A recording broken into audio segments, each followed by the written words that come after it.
Good evening. Welcome to SCUBA class. This is our second lecture for this group. And we have a good amount of people here already. More are still entering the waiting room, but I did want to get started on time so we can get out on time. Tonight is pretty intense. We do have a couple new people who joined us, and they have not yet been introduced. We also have, I have a couple of other instructors who are here with me, Victor and Ronny. Ronny's going to be helping me teach tonight. Victor's just going to be here to say hello because he helped a lot. He taught the Spanish version of the class last night. And then we have Brett right now, who is online, who is a dive master in training. And we have a couple other members of the leadership team who will be joining us later. I did want to quickly do introductions. As we go around, if you would just say your name, a little bit about you, like 10 seconds or less. Like if you're in school, what grade are you in? If you work, what do you do? You know, if you're in college, what are you studying? Just something brief. And if you've already had a pool session. We did have a pool session last weekend with about half of the people here. And it was very accelerated because we had a storm coming and that storm sped up.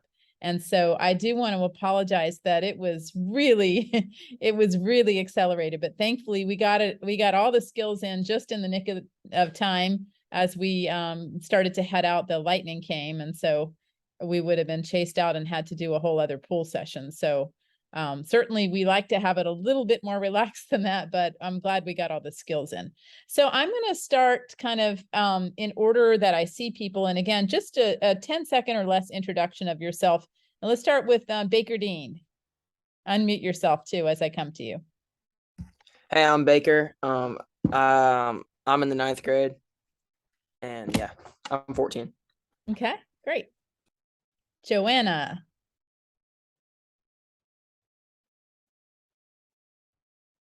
And Baker, you haven't had a pool session yet, have you?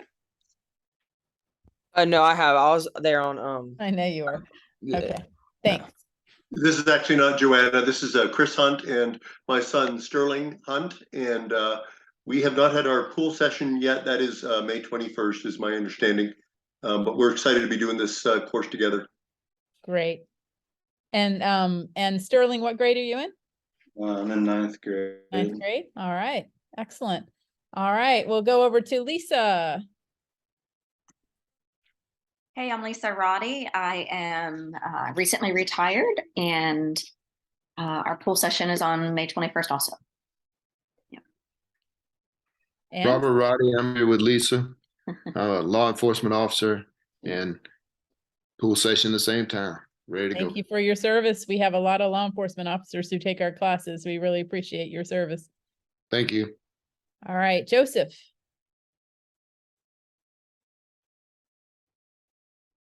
I work at Florida Department of Environmental Protection. I manage an application development team there. I've not had a pool session. Okay, John. I'm John. I'm a 10th grader, 17, and I've not had a pool session yet. Okay, Matthew.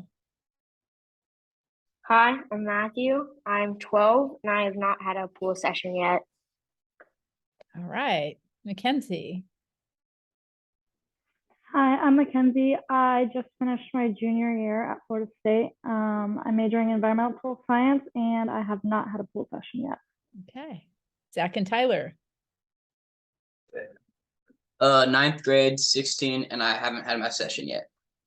And I'm Tyler, and I'm in 8th grade, and I haven't had my pool session. All right, Antonia. I'm Antonia. I'm in 8th grade. I'm 14, and I have not had a pool session yet. Okay, Timothy.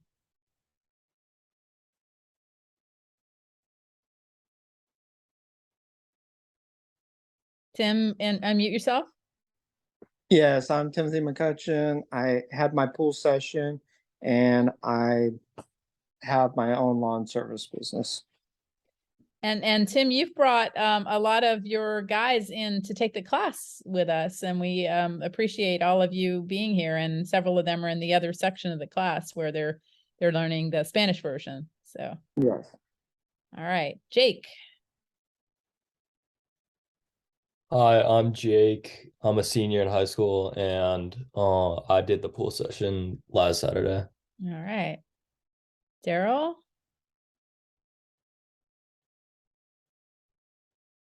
Unmute. There you go. There we go. Yeah. Hey, good evening, everybody. My name's Daryl, retired law enforcement. Taking the course, my son and I, Evan, love everything water, and we just figured this is another way to kind of get out there and explore it. I'm Evan, and I'm a senior in high school. I'm 17, and I did do the pool session on Saturday. Thank you. And Daryl, thank you for your service. Thank you. Bella.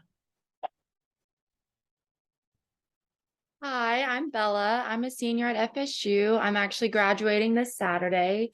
My major is in speech therapy, and I have not done a pool session yet. And Bella, you're brand new to the class, and you came here because your boyfriend took the class. Yeah. And he said great things about you. So I look forward to meeting you in person.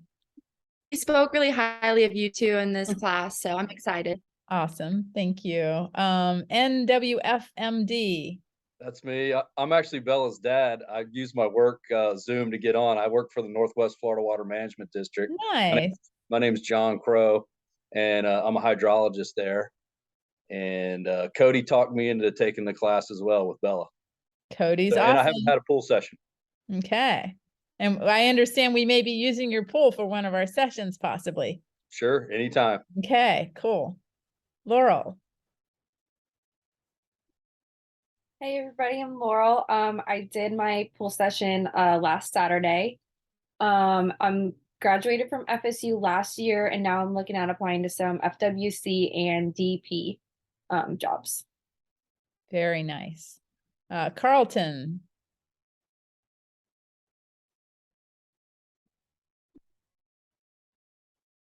Carlton, can you unmute yourself? There you go. Oh, hey guys, I'm Carlton Dean. I am Baker Dean's dad. I am following along here primarily for him. They did do the pool session last Saturday. I did not. So my journey is a little longer than Baker's, but everything has been great, and thank you very much. Thank you. And let me have the leadership team introduce themselves. Ronny, let's start with you. Hey everyone, I'm Ronny Ahmed. I'm an instructor. I've been diving for 8.5 years now. You won't be hearing from me too much tonight, unfortunately, but that's all right. We have other great instructors and dive masters to help teach you some stuff. I met Gabrielle in the emergency room at Tallahassee Memorial Hospital here in Tallahassee after I was shot on campus at FSU. So I've got a complete paralysis from my T10 down. So yeah, you'll see how that works. Some with web gloves and all the whole nine. I got a YouTube video if you like watching that kind of stuff. But yeah, glad you're all here. And Ronny's YouTube channel is called Limitless Ronny, and he is a phenomenal instructor and scuba diver, as you'll get to see. He's also breaking a lot of barriers as somebody with paraplegia, achieving dive master, assistant instructor, and instructor certifications. So having paraplegia is amazing, all that he's doing, and he's also super knowledgeable about a lot of things. And speaking of super knowledgeable, our next leadership team member is Victor. Hey everyone, Victor here, Victor Blanco. I'm an instructor, and I started when I was 12 years old as Matthew. So it was great to see that you are taking the course now. I've been diving for 35 years, and my background is in marine biology, and I work with the University of Florida IFAS Extension as the extension agent in Taylor County, and I do a lot of work in the ocean, in education, outreach. We do scallop counts, and we do artificial reef monitoring, and I'm the artificial reef program coordinator for the county. So there is a lot of opportunities and more training. I got certified as a scuba diving instructor with Gabrielle, and actually we met because she was volunteering for my artificial reef program. And after that, it's just being a great, partnership and friendship. And I'm glad to be part of the team and to share what I know with you. I'm originally from Venezuela, and I've been living here in US for 7 years now. And Victor is phenomenal, and he has a lot to teach all of us. But Victor is not going to be teaching tonight because he has been teaching very much with the other section of the class. We just did want to introduce you because hopefully you'll get to meet him in the pool sessions and check out dives. Victor, did you have a chance to see if you're able to make the May 21st session? I'm not completely sure yet. Okay. All right. I'm waiting for my wife's permit. You know how it works. Understand. Okay. Thank you. Brett. Yeah, I'm Brett. I've been scuba diving since 1994. Got my advanced in nitrox in 2010. I wanted to advance my skills and learning, so I decided to become a dive master. I work very closely with Victor. I'm in the artificial reef program here in Taylor County, so it's always fun, and I learn a lot with Victor every time we go and dive the reefs and count fish. So that's where I'm at.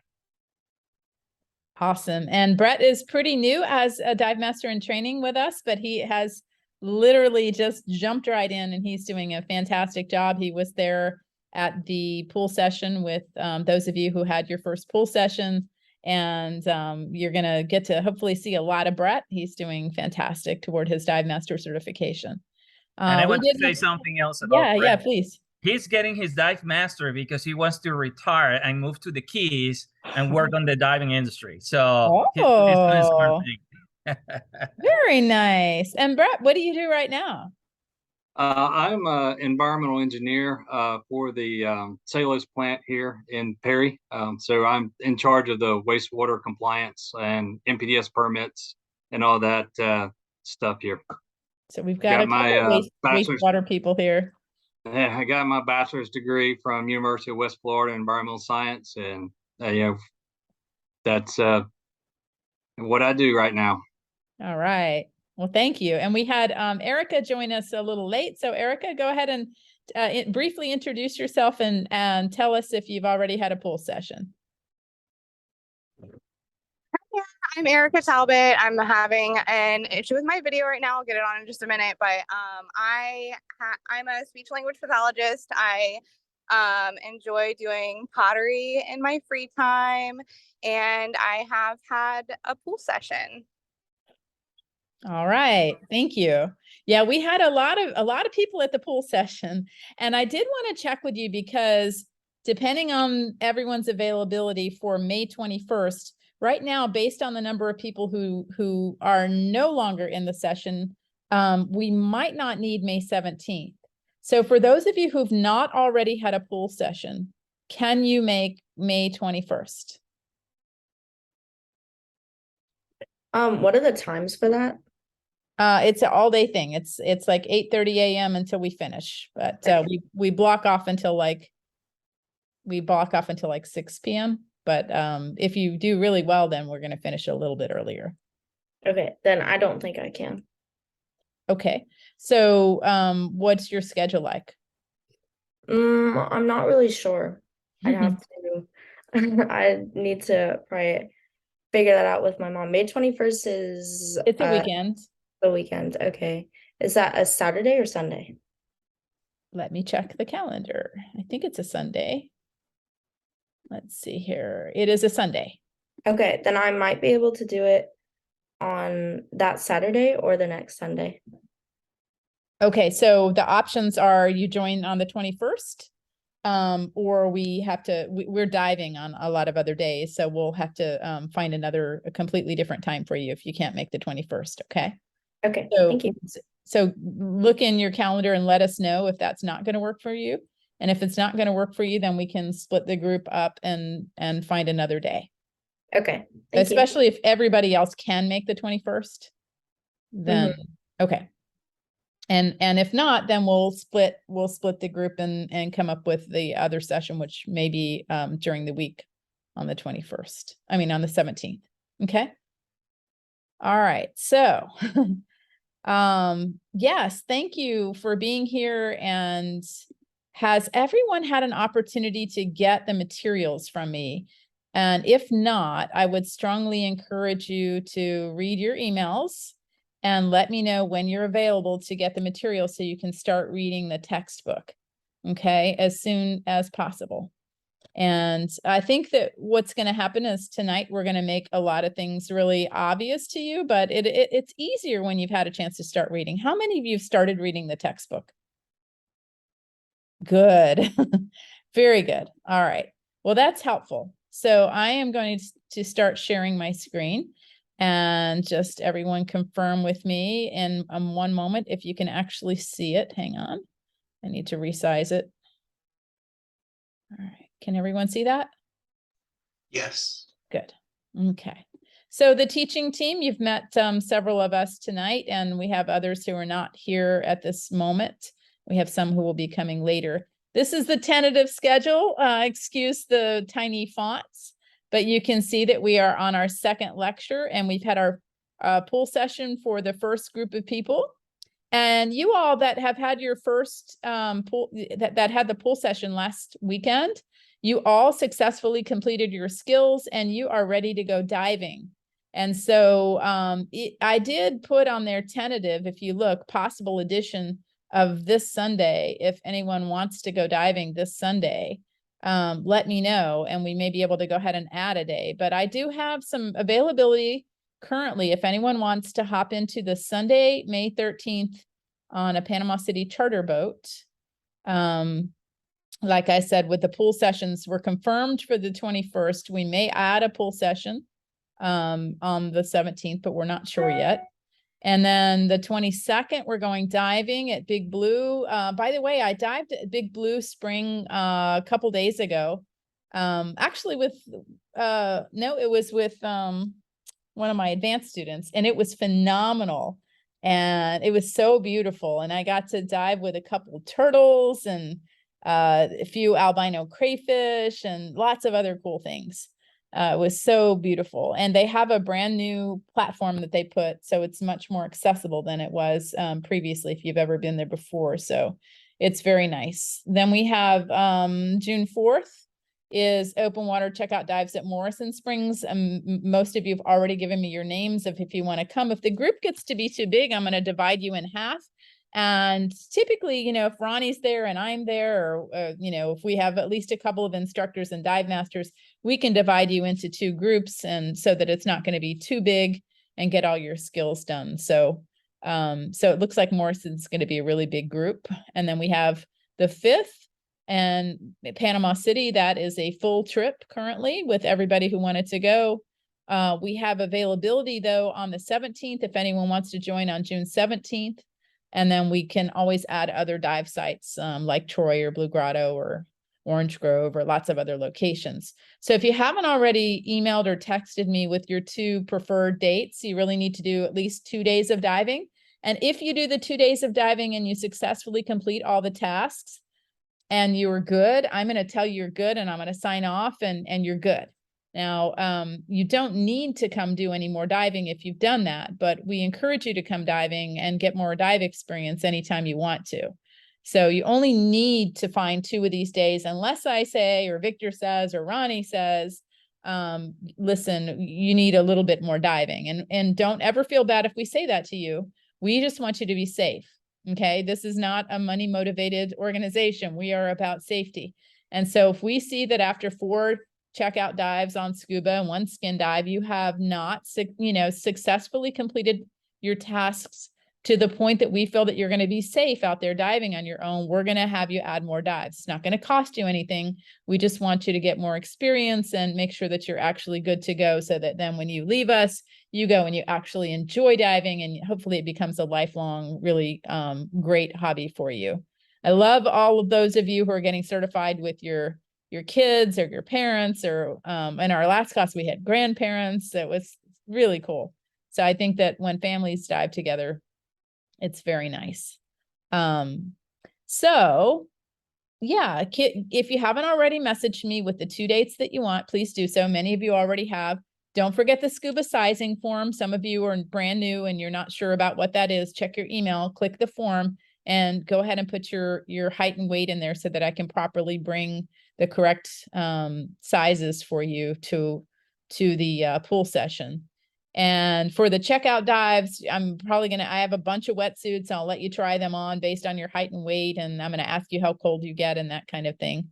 So from a logistics standpoint, the only other thing that I think I need to tell you, if you haven't already exchanged materials with me, I need to get signed paperwork from you. That includes the waiver and the medical. And the medical only needs to be signed off on by a doctor if you answered yes to any of the questions. And then you need to email me a headshot. So a headshot photo, passport kind of style, but you can smile. In fact, I encourage you to smile, but do send that less than 1 megabyte, please. Any questions about the logistics? I had one. Yes. Is there like a fee for Morrison Springs? Nope, Morrison is free. Okay. It is owned by the county and there's absolutely no fee. So anytime in the emails, I'm going to let you know if there is any charge. But yeah, Morrison costs nothing and it's a really great site. Downsides of free sites are that they get really crowded. And so I'm just going to tell you, every time there's a site that is free, it's almost always going to be super crowded and there are going to be swimmers and things there too. But that being said, when we're diving, it's beautiful. Getting an early start often helps. And Gabrielle, Robert and I have a question. The times noted for Panama City, they're on Central Time. So are those Central Times? These or are those these Eastern are time? local. These are our time because I'm accounting for carpooling. So I'm accounting for, we're going to leave Tallahassee at 11 a.m. and we're going to get there. And listen, what I do closer to the date is I'm going to confirm with you the times. So for example, the reason that May 13th is later is that I have 2 boats going on the 13th, back-to-back boats. So I have an early morning one that I'm going over for. So I'll be leaving real early in the morning and going with the early morning trip. And then the people leaving at 11 a.m. are gonna, get there at noon Central Time, dive for 4 hours and come back. So that's accounting for all of the commuting time too. Okay. So that's not leaving. Now, when I send the emails, you'll see, I'll say meet, for those in Tallahassee, meet, and I know not everyone lives here. And of course, that's going to be different if you don't live here. You'll just tell me, I live in Thomasville, I live wherever, I'm going to meet you there. And that's not a problem. Just let me know in advance so that then I can make sure I have all of your gear. But in the emails, I know they feel cumbersome. But trust me, if I don't put information in the email, people will tell me, well, you never told me that I needed to do. So everything you could possibly want is in those emails, including where to meet, what time, if it's Eastern time or Central time when we're crossing a time zone, what you need to bring with you, if there's a fee, all of that information is in each of the events. And yeah, a lot of it is repetitive because if people are only attending 2 events, they're not going to read somewhere else. I need to repeat. Don't forget your dive logs and dive tables, but inevitably somebody will. Does that make sense? Okay. All right. If you haven't had a pool session yet, I do encourage you to get in the pool and practice the swim test. You need to pass the exit requirements. And these are going to be, you're going to start with a 50-foot underwater swim. The standards say without push off, but I was allowed a push off by my instructor. Therefore, I allow my students to have a push off. So give a 50-foot underwater swim, 300 yards surface distance swim. You can do any kind of stroke you want. You just have to keep swimming. I strongly encourage you, if you're not an experienced swimmer, to do a side stroke, a breaststroke, or an elementary backstroke, things that really help save your energy. If you're an experienced swimmer, go for it freestyle. But if you're not, don't do that. Okay. And then the 15-minute tread water survival floating. This is hard for people who don't have any body fat. For everyone else, it's pretty easy. For those without body fat, you can do a survival float. Just take air into your lungs and just kind of float, with your head back and you're good. Okay. But I do encourage you to practice these so that when we meet for the pool session, there's no surprises. You're going to be able to pass. Okay. All right. Let's go over a couple of things we went through last time. We talked a little bit about pressure, and we talked about 14.7 PSI. We discussed 1 atmosphere absolute is 33 feet of salt water or 34 feet of fresh water. We talked about air being in the cylinder being the same as what we breathe on land. Does anyone remember what percent of nitrogen air is made of and what percent oxygen? Anyone? 78 and 21. So Very good. 78. Yeah, 78 and 21 approximately. That's rounding up. It's 20.9, but that's fine. Yep. Okay, who remembers what Boyle's law is? Super important to scuba diving. What 2 things are related how?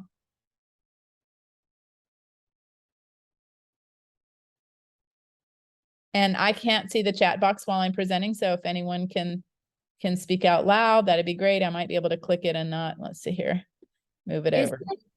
Go ahead. As pressure increases, volume decreases. Very good. Yes. Pressure and volume are inversely proportional.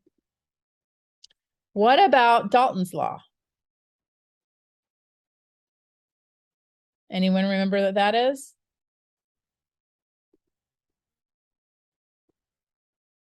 These are going to be important for you to know. So, anyone want to take a stab? Yep, the total pressure exerted by a mixture of this is equal to the sum of the partial pressures of each of the individual gases contained in the mixture.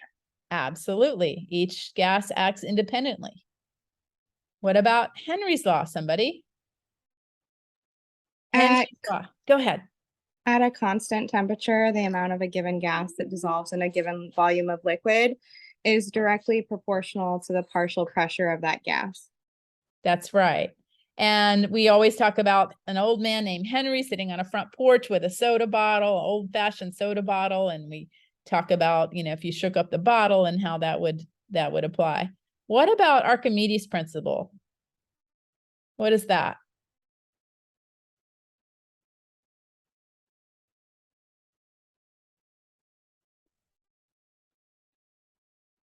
What does it have to do with Archimedes' principle?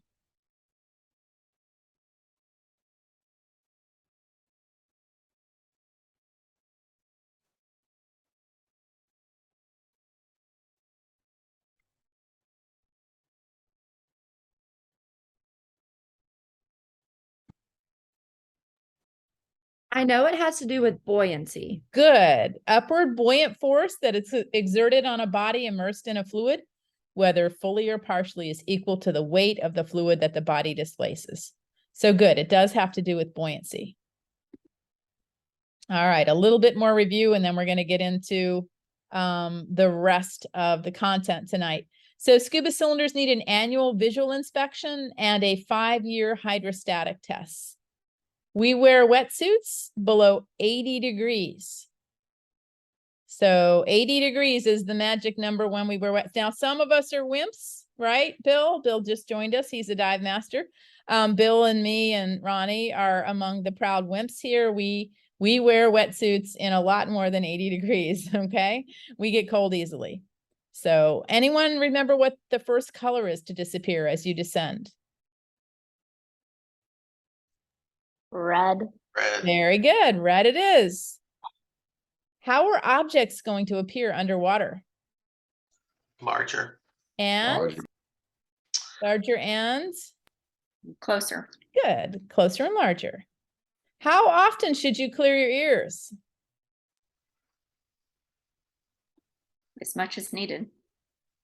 Even more than you think. So early and often. In fact, we have had a good amount of people, unfortunately, not take not take it as seriously as we're telling you how important ear clearing is in scuba diving. So we have a kid right now who is one of our Boy Scouts who has been out with a ear barotrauma because he wasn't even on scuba. We were just doing the skin diving skills, the swim test and the skin diving skills, and he blew out his eardrum. So it is so important to clear your ears. and clear before you think you need to. Also, always breathe, never hold your breath on scuba. All right, let me talk a little bit about ears just as a reminder. There is a normal eardrum, and then you can have something called squeeze. When squeeze happens as we descend, or if you've been in an airplane before, you know what that feels like, and you have to learn how to properly clear your ears in order to not have it cause anything like pain. If you're starting to feel pressure, it means that you haven't yet cleared your ears and you need to. So don't descend any further. Clear your ears. If you're starting to feel uncomfortable and you can't clear, come up a little bit, try to clear again, and before you descend. Do not go any further, okay? There's also something called reverse block that can happen. So clear early and often. Now, if you don't clear early and often, here's what can happen: middle ear barotrauma. And with this, you're going to feel clogged or stuffed ears. You might have some discomfort. Pain may increase with descent during diving. You can have fluid buildup and bleeding. You can have eardrum rupture that can lead to vertigo and hearing loss. So please, please, please clear your ears. Last time we went over a lot of different methods of clearing your ears. I encourage you to practice those methods, find what works for you. You'd be surprised a lot of things that happen on airplanes, and maybe you're really good at clearing on airplanes and you just use the Valsalva maneuver. That may not work for you in the water, so you've got to really figure it out, okay?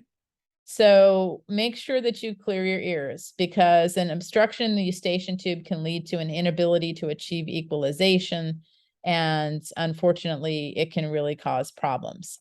Again, I do have some ear protection that I highly recommend. We have had people who have hurt their ears without wearing them, and the doctors have told them come back with ear protection. Dox Pro plugs are the only vented plug in the market, and I'm a distributor for them because I believe in them so strongly about what a great job they do to protect your ears.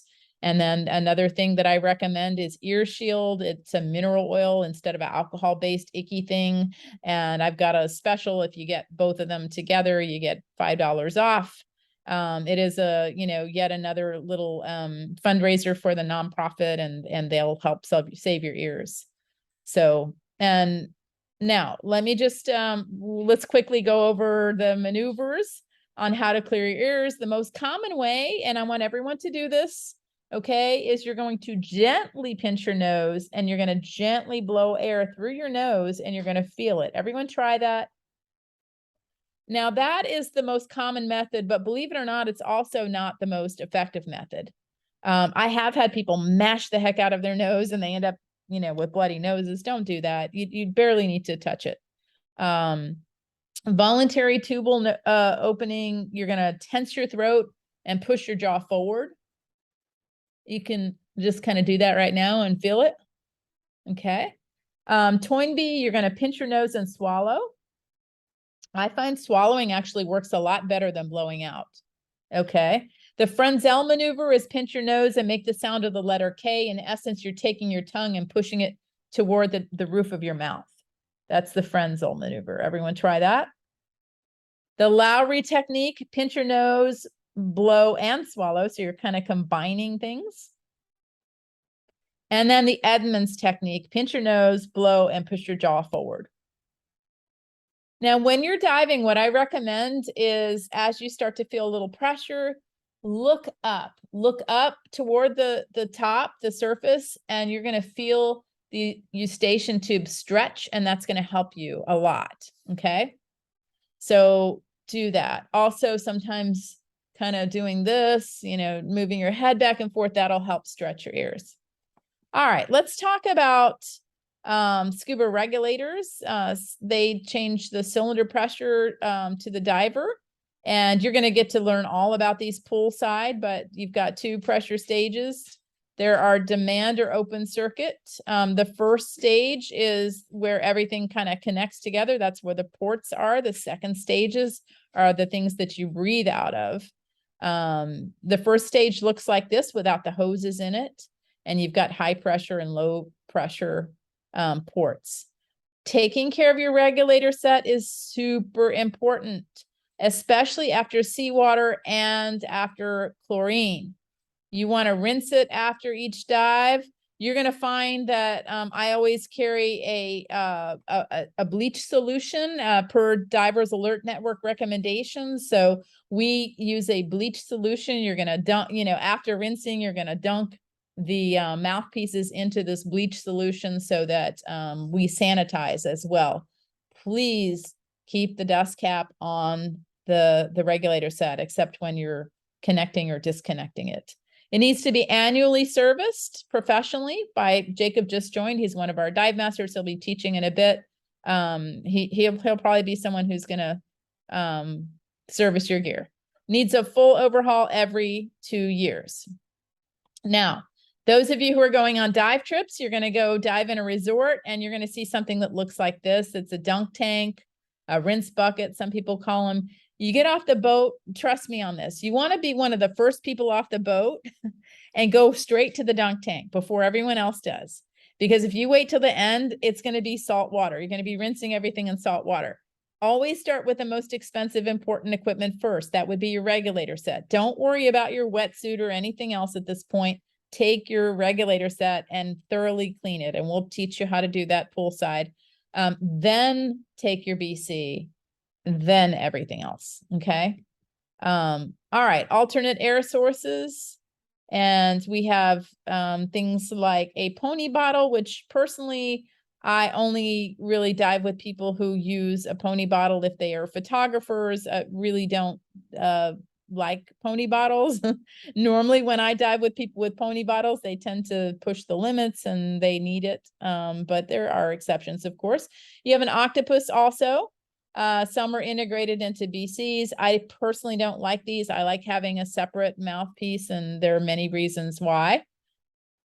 Information systems, you have analog, you have computers, and hopefully you have a compass as well. The gear that you're going to be using that are mine definitely have compasses, and they really help.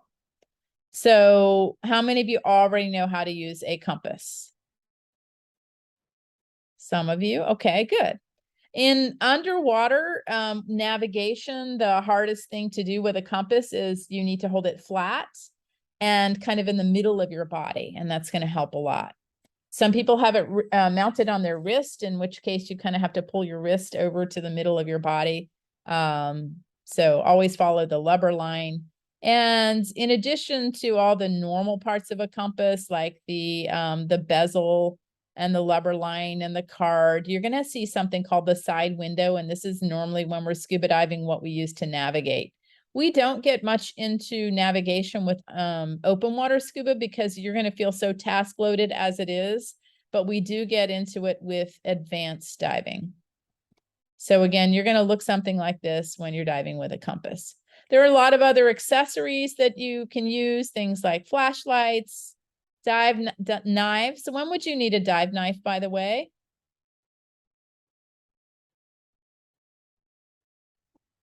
When would you need a knife when diving? What for? What would be the reason? Entanglement. If you got tangled in something? Correct.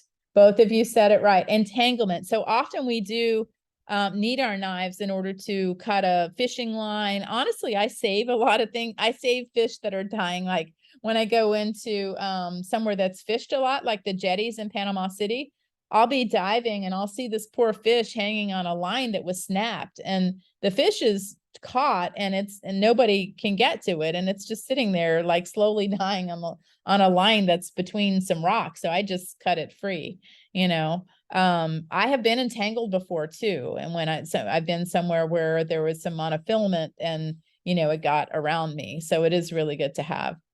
When do you think you need a dive flag? Anytime you dive from a boat.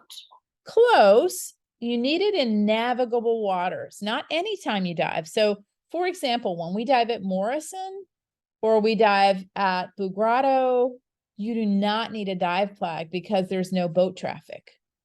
There's no boat traffic. So it wouldn't make sense to have a dive flag somewhere where there is no boat traffic. So it's in navigable waters.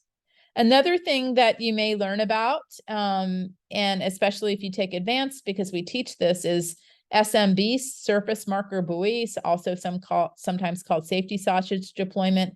We use these a lot in areas where there's drift diving or current. Everyone carries one, and you often deploy one so that you can be seen better. There's also specialized equipment that you're going to learn about a little bit, and nitrox diving is great. I think last time we talked a little bit about nitrox diving and how once you get your open water, the next thing that you're going to want to probably consider is getting advanced and nitrox certified. Nitrox gives you more bottom time, and it's wonderful. Extended range technical diving. This is beyond recreational. Jacob joined us. Jacob's going to be teaching tonight. He's really into this, and maybe he can share a couple of stories about what he's been doing lately, and a lot of fun. Okay.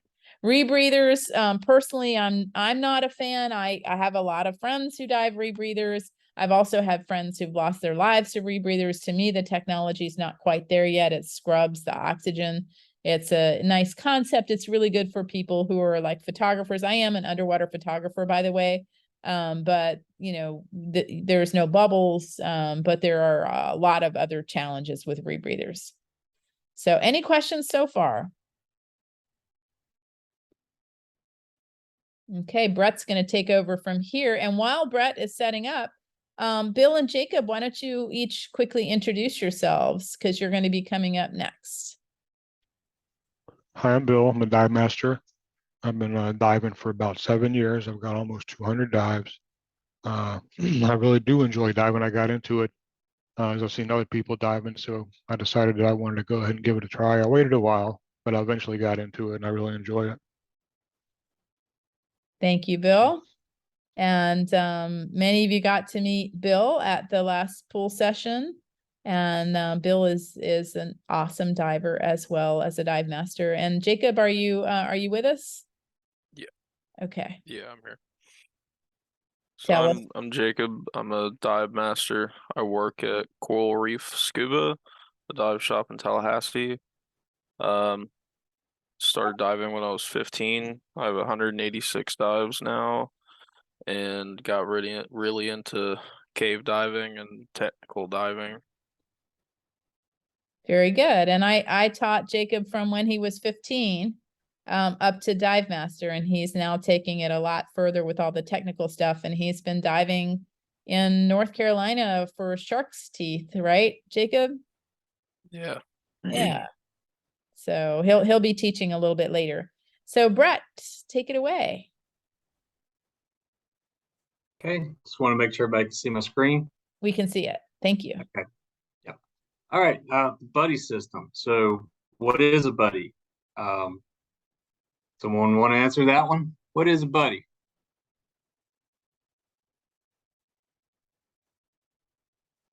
Person you're diving with.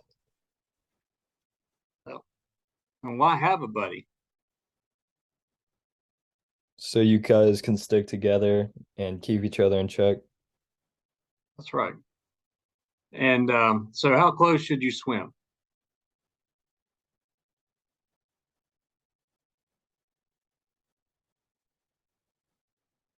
Well, that's going to depend on the conditions, actually. So buddies, they help and with reminders and assistance. You guys had the pool sessions, you know, we help put the gear on. They provide feedback and work as a team. A good buddy does a buddy check, helps on the surface, both before and after a dive, and continues buddy check and stays close while underwater. And the buddy check. Make sure the air's on before they go in the water. Make sure the cylinder's full. Cylinder band's tight. Hose is correct. DC power inflator is working. And the weight system's right and not falling off. And physically fit and emotionally fit. You can tell when your buddy's stressed out, especially if you dive with them a lot. Stay close to your buddy. Stay close enough to render assistance in an emergency.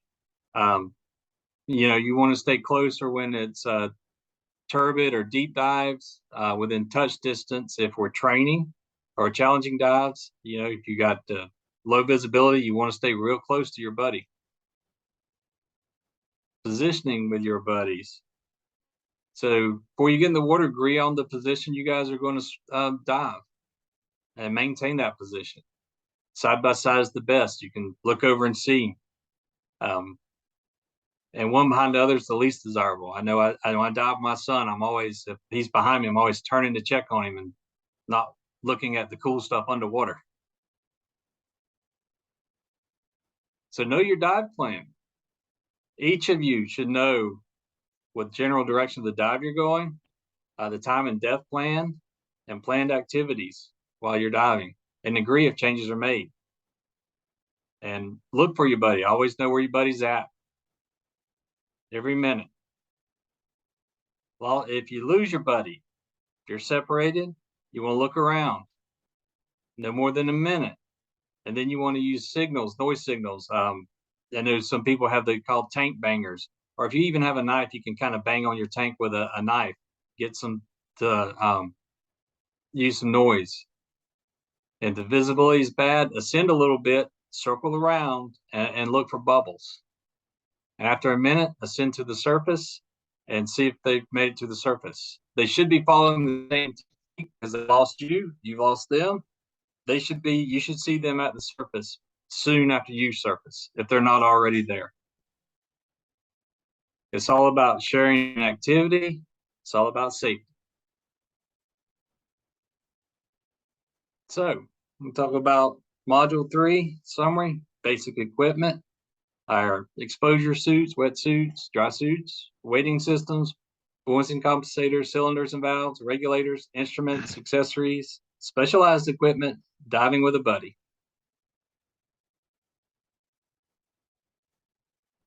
Skills needed to dive safely. You got water entries, scuba skills, managing excess stress, managing physical problems, managing emergencies, introduction to dive tables.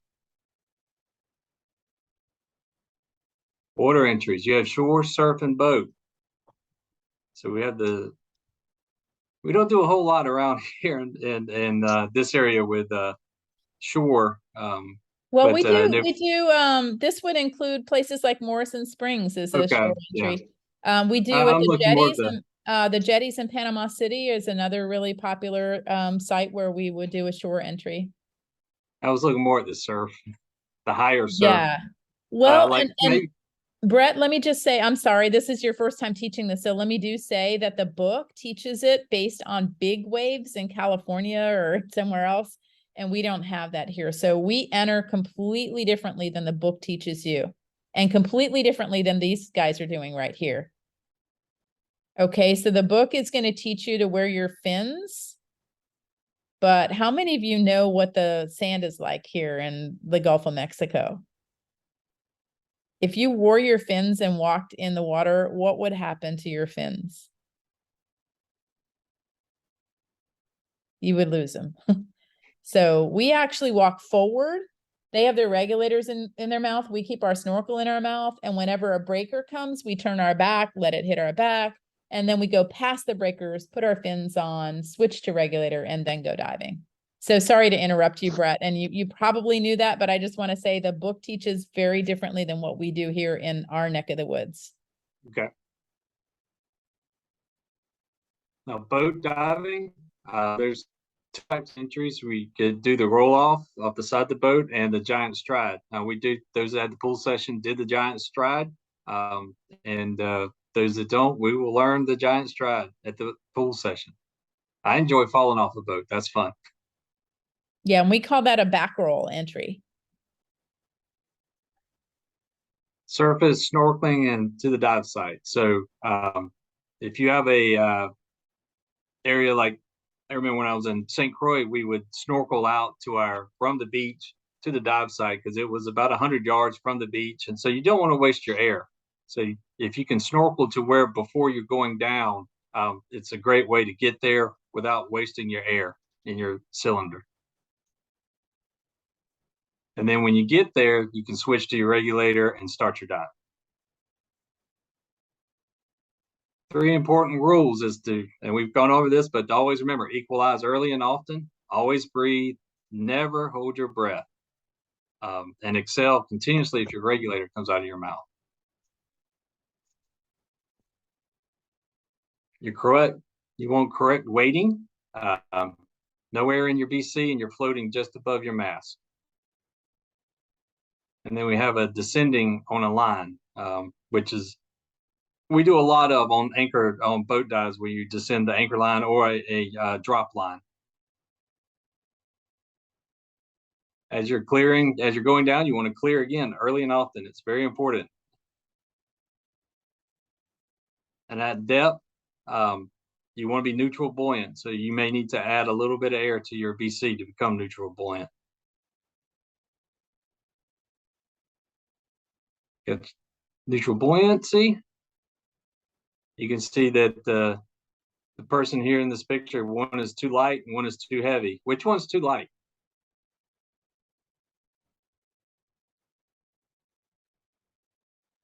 The one on the left? It's the guy with the feet in the air, or higher up, trying to point down. And you can see he's expending a lot of bubbles there too, a lot of air. He's trying to swim down, and that, he's exerting a lot of energy just to get to the bottom. It's the same thing with this picture. Streamlining when you're diving is very important too. You can see this diver has the gauge hanging out, the octopus hanging out. These things get caught on it gets caught on different things. You can hit the coral with it. And not only that, you're also damaging your equipment as you do this. And with the octopus hanging out like that, it may be more difficult for you to get it when you need it. So you can see the octopus dragging on the bottom.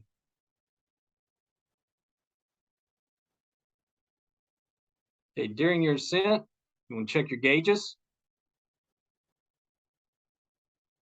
You want to put your hand above your head and circle as you go up to make sure you're not going to hit anything as you break the surface. If you can use a line, that's a good way to come up, better way to come up. Like I said, we use the anchor line on most of our boat dives.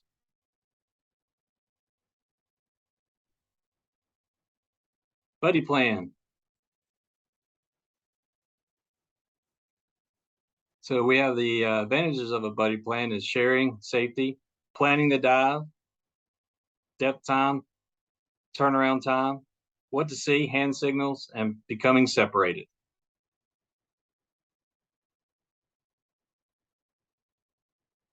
Hand signals. So we've got hand signals. We got the OK underwater sign, the OK on the surface sign. Who can give me the OK on the? Hey, Brett, I think I have Bill teaching here, but if you want to, listen, if you want to give it a stab, you're welcome to.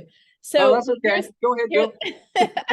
Here's what we normally do. When we teach this, we have everybody practice this. So you're going to do it and then they're going to do it. And then after that, it's going to show a series of pictures and you're going to have them say what it is. You want to give it a shot? Or do you want to do it? Okay, go ahead. I'll give I'll stop after the hand signals. All right, sounds good. Okay, we're going to do the OK underwater sign. Let's see it. You have to give it to them so that they know, because not everyone's had a pool session. There you go. Okay, OK on the surface. We're going to do we have hold this depth. Leave it. Both of these. Buddy up. Low on air. Your favorite, Gabrielle? Yeah, nobody uses this except for at the Georgia Aquarium. Out of air. Up or ascend. This is not cool. This is time to go up. Hey, what is cool? What is cool? Cool. There you go. And then we have the down, descend. Okay, help. You're going to have to help me on this one. Help. You're waving at the surface. Never wave to the boat. Never. Marine life. So we have sharks, turtles, eel. I don't know the one for eel. I haven't seen many eels. That's eel. And then the gauge and pressure.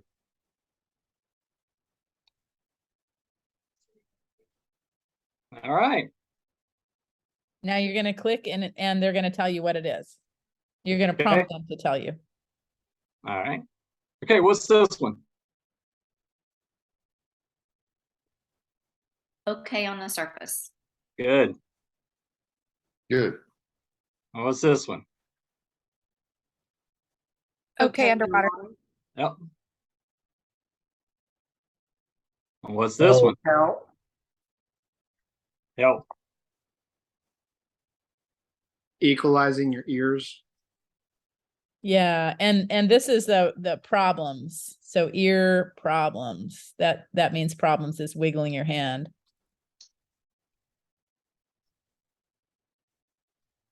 Stay at this level. Okay. Buddy up. Air. Little on air. Out of air.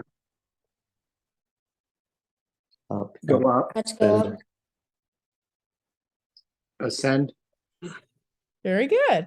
All right. Thank you, Brett. Good job. Thank you. Very nice. Especially to impromptu teach hand signals. So very good. Hey, there's a lot of other fun hand signals. So this is lionfish. Okay, while Bill's setting up, everyone, lionfish. Okay. Brett, do you know any hand signals you want to teach him?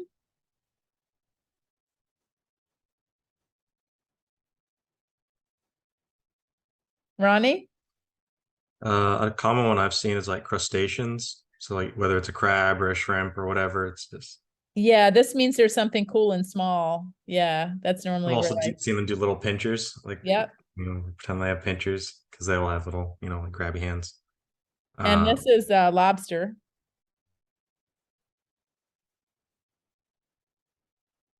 I feel like there was one for dolphin, but I can't remember. I love dolphins.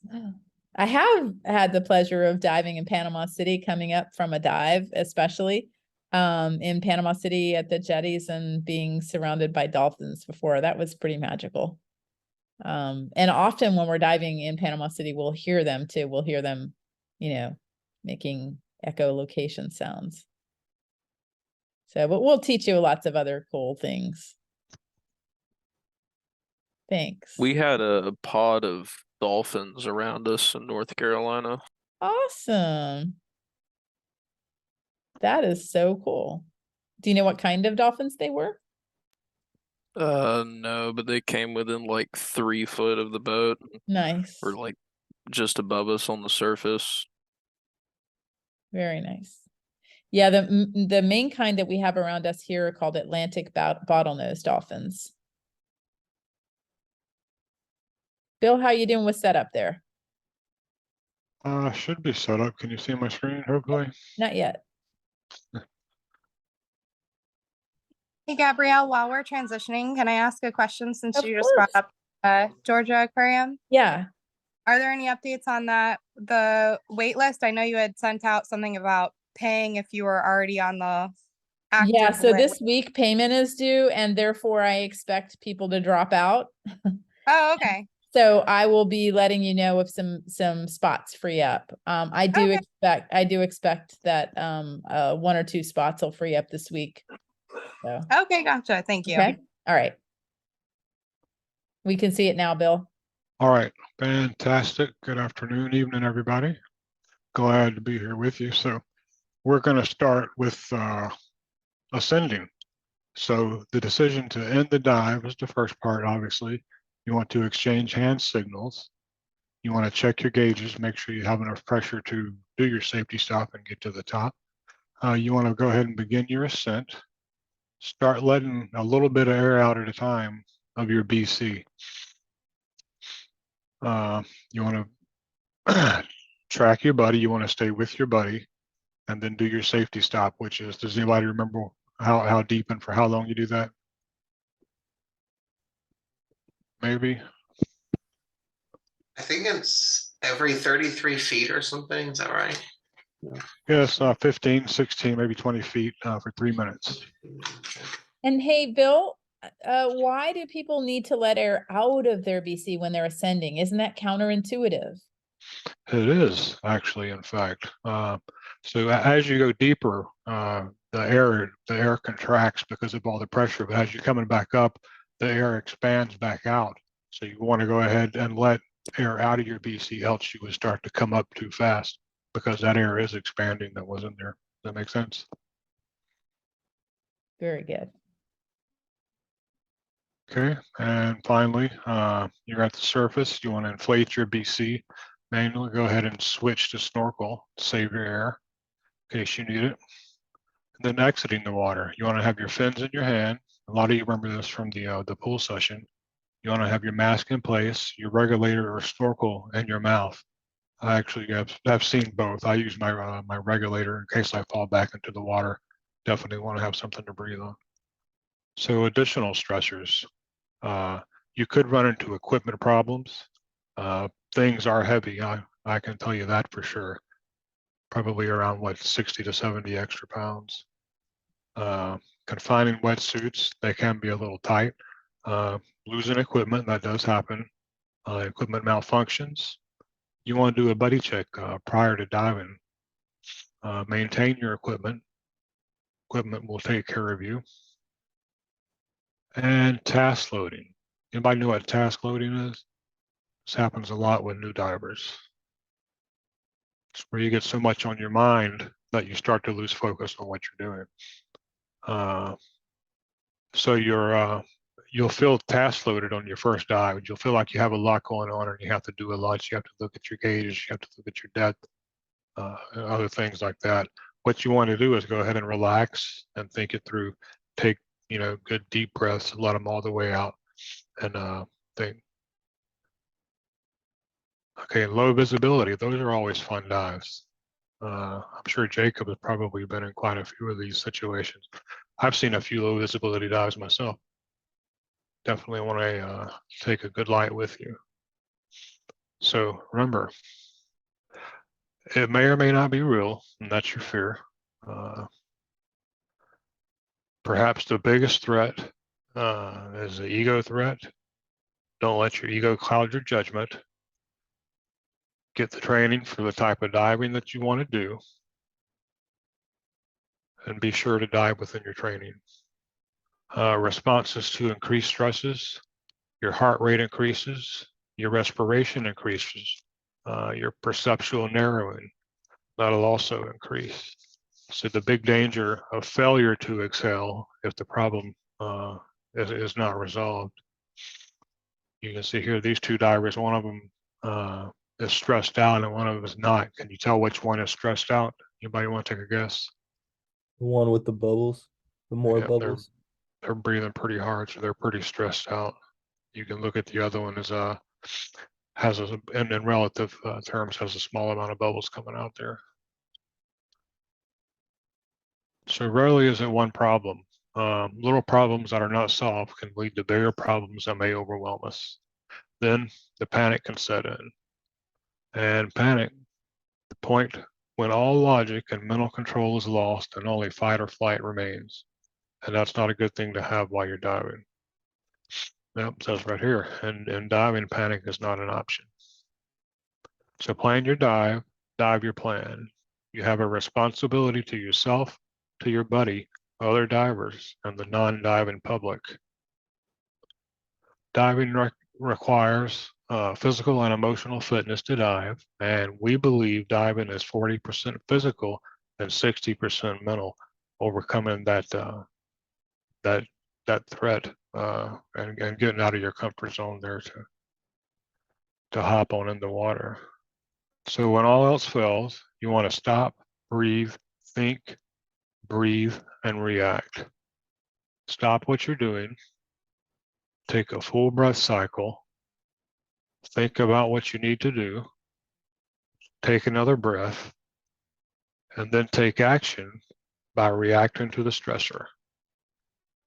The reaction, you want to solve it underwater if possible. If not, solve it on the surface if possible.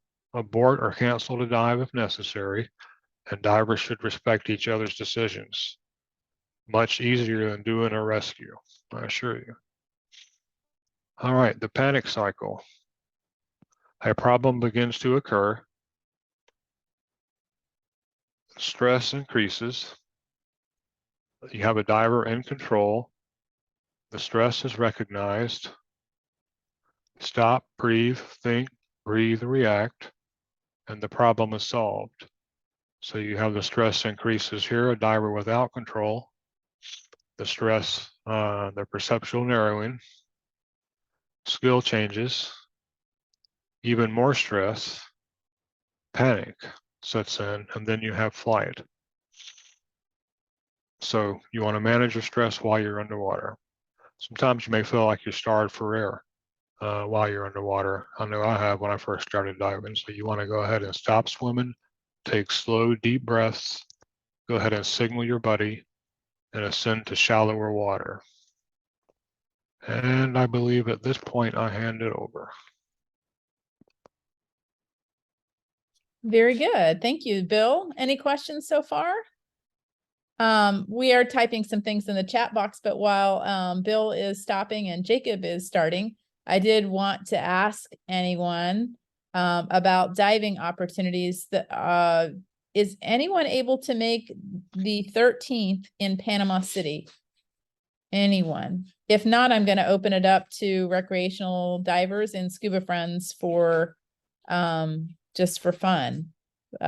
So let me know if anyone wants to come diving on the 13th or possibly this Sunday. All right, go ahead and take it over, Jacob. So solving leg cramp, these can be caused by a number of things. Typically it's from dehydration, which I know quite a bit about because I tend not to drink enough. There's two ways to deal with a leg cramp if it happens while diving.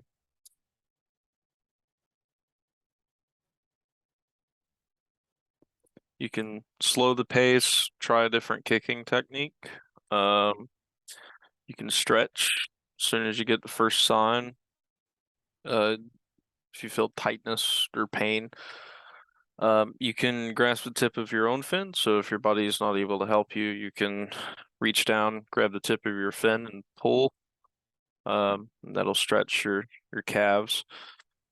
Then if you have a buddy, you can get a deeper stretch. And in the pool session, whoever has done the pool session probably saw this already.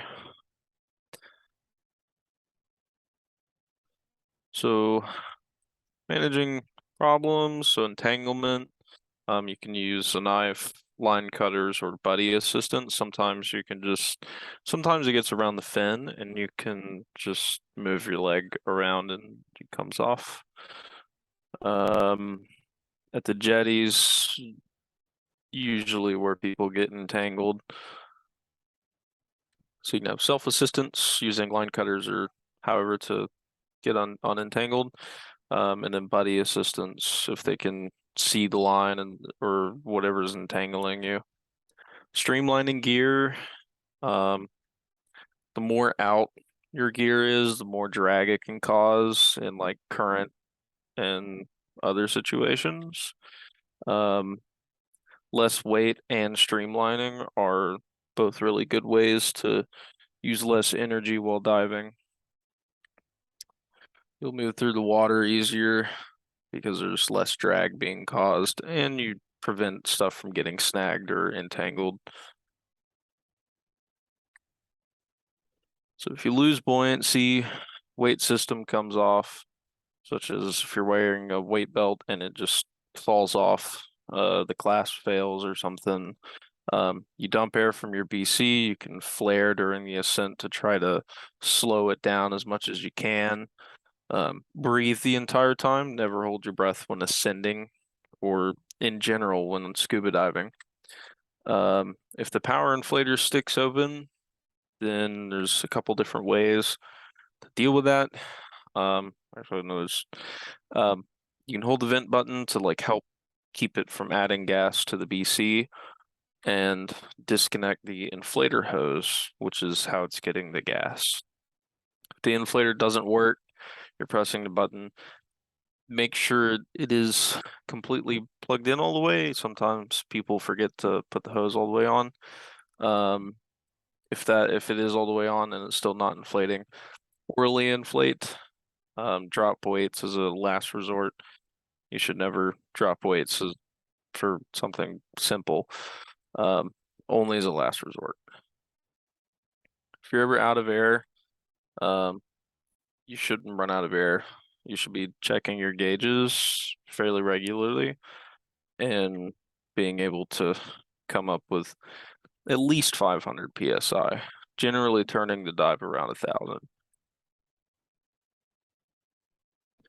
So out of air emergency alternatives. So dependent, octopus breathe. You can use your buddy. They have another air supply. Each of you has your own equipment, so you can share. If yours is out, you can share theirs. But keep in mind, if two people are breathing off one cylinder, it is going to drain quite a bit faster, especially if you're stressed. A backup scuba unit, such as a pony, or bailout.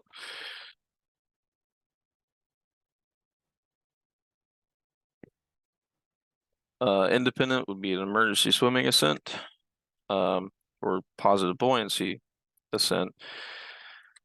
Emergency swimming, you just swim as hard as you can going up, but not going up too fast. And then buoyancy ascent, you can drop your weights or inflate the BC. If it doesn't work, you just drop the weights. Location of the octopus regulator, this depends based on equipment and Hey, diver preferences. Jacob, I'm sorry. Did I hear you say don't swim too fast for the last one with emergency swimming ascent? Yeah, so swimming up from the bottom, making sure not to swim. No, like, faster than if 30 it's an out of air emergency, don't worry about swimming up too fast, right? It's your choices are drown or save your life by going up really fast. Go up really fast.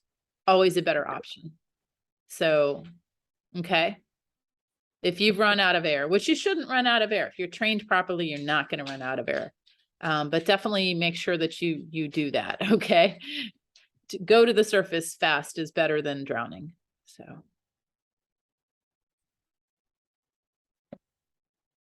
There's two types of octopus for safety second regulators. There's integrated and a safety second stage. The picture on the left, the yellow hose, is the octopus or the safety second. The larger one on the right side of the same picture is an integrated air tube. Some of them are called, and then there's other ones too. The octopus on the hose is typically better because if your buddy is stressed or anything, it's just nice to have a little distance, not much, but just you don't want to be on top of each other. Having it more towards the chest means, or on the necklace or something, makes it easier to switch to if you need to switch to it.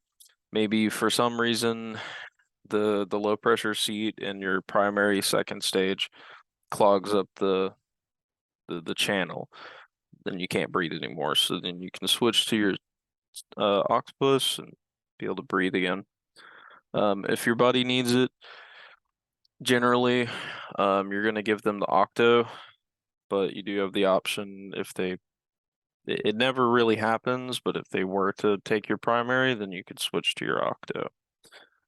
If octopus is too low or far out of your reach, it's going to be harder to get to and just not good overall.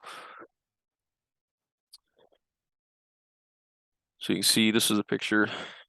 I almost want to say Gabrielle just because of like the fence and stuff. it's me.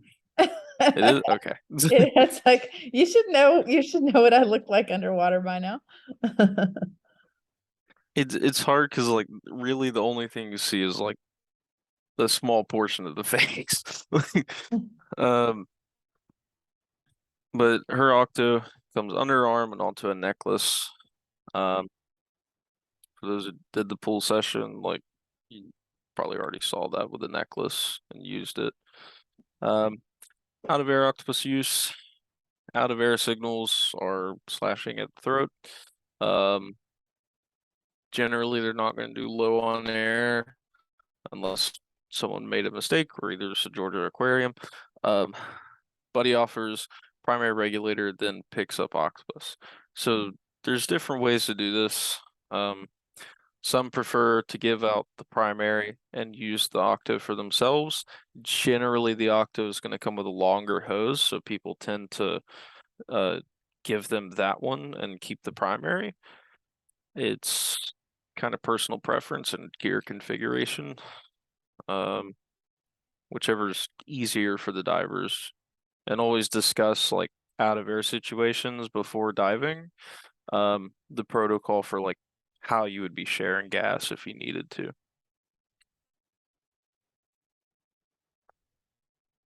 Out of air, octopus breathe.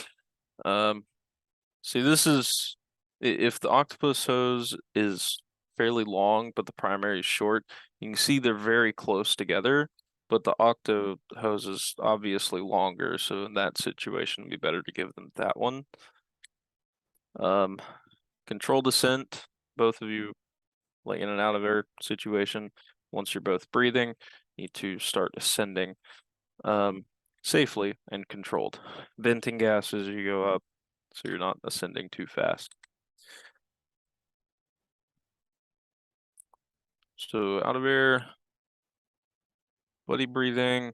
So out of air, you can do share air, which is, I believe, what the next picture shows. And it's where you only have one second stage for some reason. So you have to let them breathe for a few breaths and then switch back to you and breathe for a few breaths and go back and forth until you come up. And that's just more pictures showing the share air of switching between each other. Always making sure to exhale every time the regulator comes out of your mouth.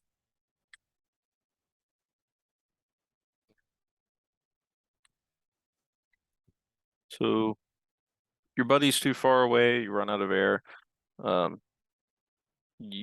If you can get to your buddy, go for it.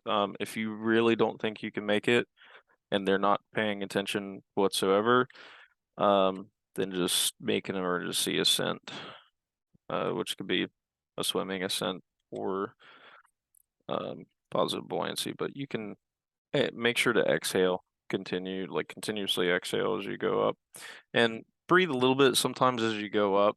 If you ran out of air due to breathing and not paying attention to your gauge, as you go up, air does expand, so it actually may slightly give you a little bit more to breathe, but not a lot. And if all else fails, dump the weights. It's a positive ascent, positive buoyancy ascent. You can try to control it best you can, but you just have to get up so you can breathe. So in an out of air situation, which would you choose? Would you rather buddy breathe with an octo and a primary, share air with one regulator switching back and forth, or having to go on a breathing out continuously but sort of a breath hold going up? You're just going without breathing for a period of time, or completely dumping weights and kind of rocketing to the surface. Generally the best option is going to be octo and primary.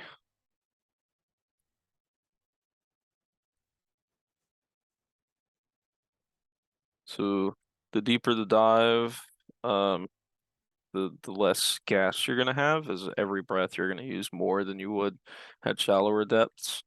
So in an outer air situation, the deeper you are, you're not going to have as much gas to share between each other. So you'd have to start coming up pretty quick. So margins of safety, generally, On charters, is it a requirement to come up with a certain PSI or? Okay. Yeah, That's it's normally 500. 500 PSI. On deck with 500 PSI is kind of the rule across the board for anywhere that you're diving. And in some cases, they won't let you dive again if you break that rule. Yeah. It's good to turn the dive with enough gas. If you're using till like 500 and then you decide to turn the dive, then that's concerning. You should be turning the dive around the 1000 range at least. The more gas you have when you turn, you don't get as much time down, but you have more gas for spare use in case something goes wrong. So time to go up, thumbs up, generally means the dive's over or ascend. So when managing emergencies, be prepared, like take first aid, CPR, oxygen provider. Gabrielle certifies in those. They're good skills to have. The DRAM class is also kind of fun, I guess. Being on the board was interesting. Well, you're a big guy, so you know. So yeah, for anyone who hasn't met Jacob, Jacob, how tall are you? I'm 6'6". So you're 6'6", and approximately how much do you weigh? I don't know if I'm comfortable. Around the 300 range. We'll just. So on a board for you, like it's different than a board for somebody half your size, right? So I think, you know, it is diver rescue and accident management is an excellent class for everybody. It's really, really important. It's really good. You're going to learn how to save yourself and other people with it. But I think Jacob, you know, I mean, being in full gear and being bigger, it is a little harder on that board, right? On that spine board, being on a spine board where you're half hanging off and, you know, sorry, my dog my dog sure it wants to wasn't meet easy. my foster kittens and he's barking. Sorry, go ahead. So DRAM class is a good class to have, especially CPR. Recognizing serious injuries, decompression illness. Does anyone know what the main symptom typically is associated with decompression sickness?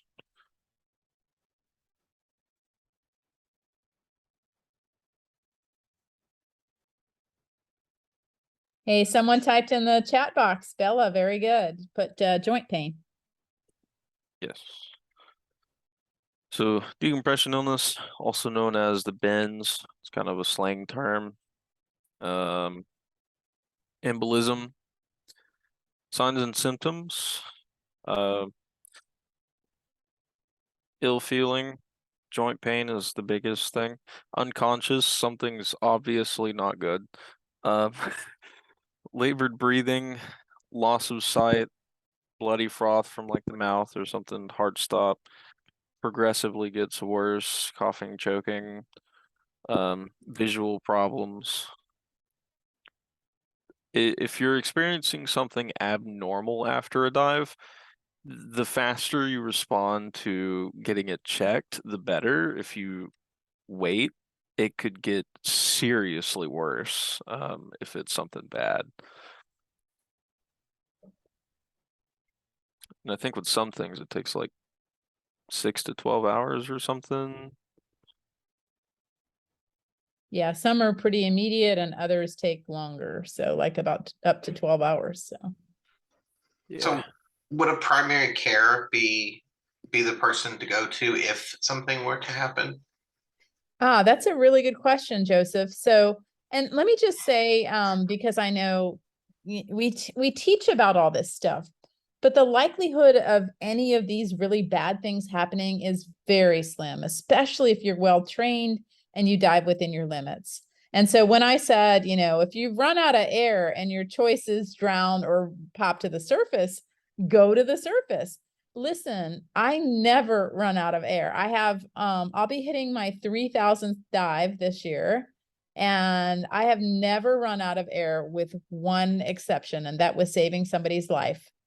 And we were in the middle of the Galapagos Islands, and this person who was not my buddy did the I'm out of air sign, came over to me. I was trained in how to save somebody, but what they didn't teach me, and what I will teach you, is that when somebody's panicked, they will hurt you, right? You read about it all the time. Somebody even not scuba related, somebody is starting to drown, and somebody goes in to try to save them, and the person is panicked and they end up drowning the other person. And so we really try to encourage self-rescue whenever possible. But in this case, it was my dive number 800, my first dive ever diving with a whale shark. I was the trip photographer on this trip for in the middle of the Galapagos Islands, and it was awesome until this person gave me the I'm out of air sign, and I got my octo out and started swimming toward her. And she was a very big woman who overpowered me with her adrenaline and her size. And she did a death grip on me, and they don't teach you that.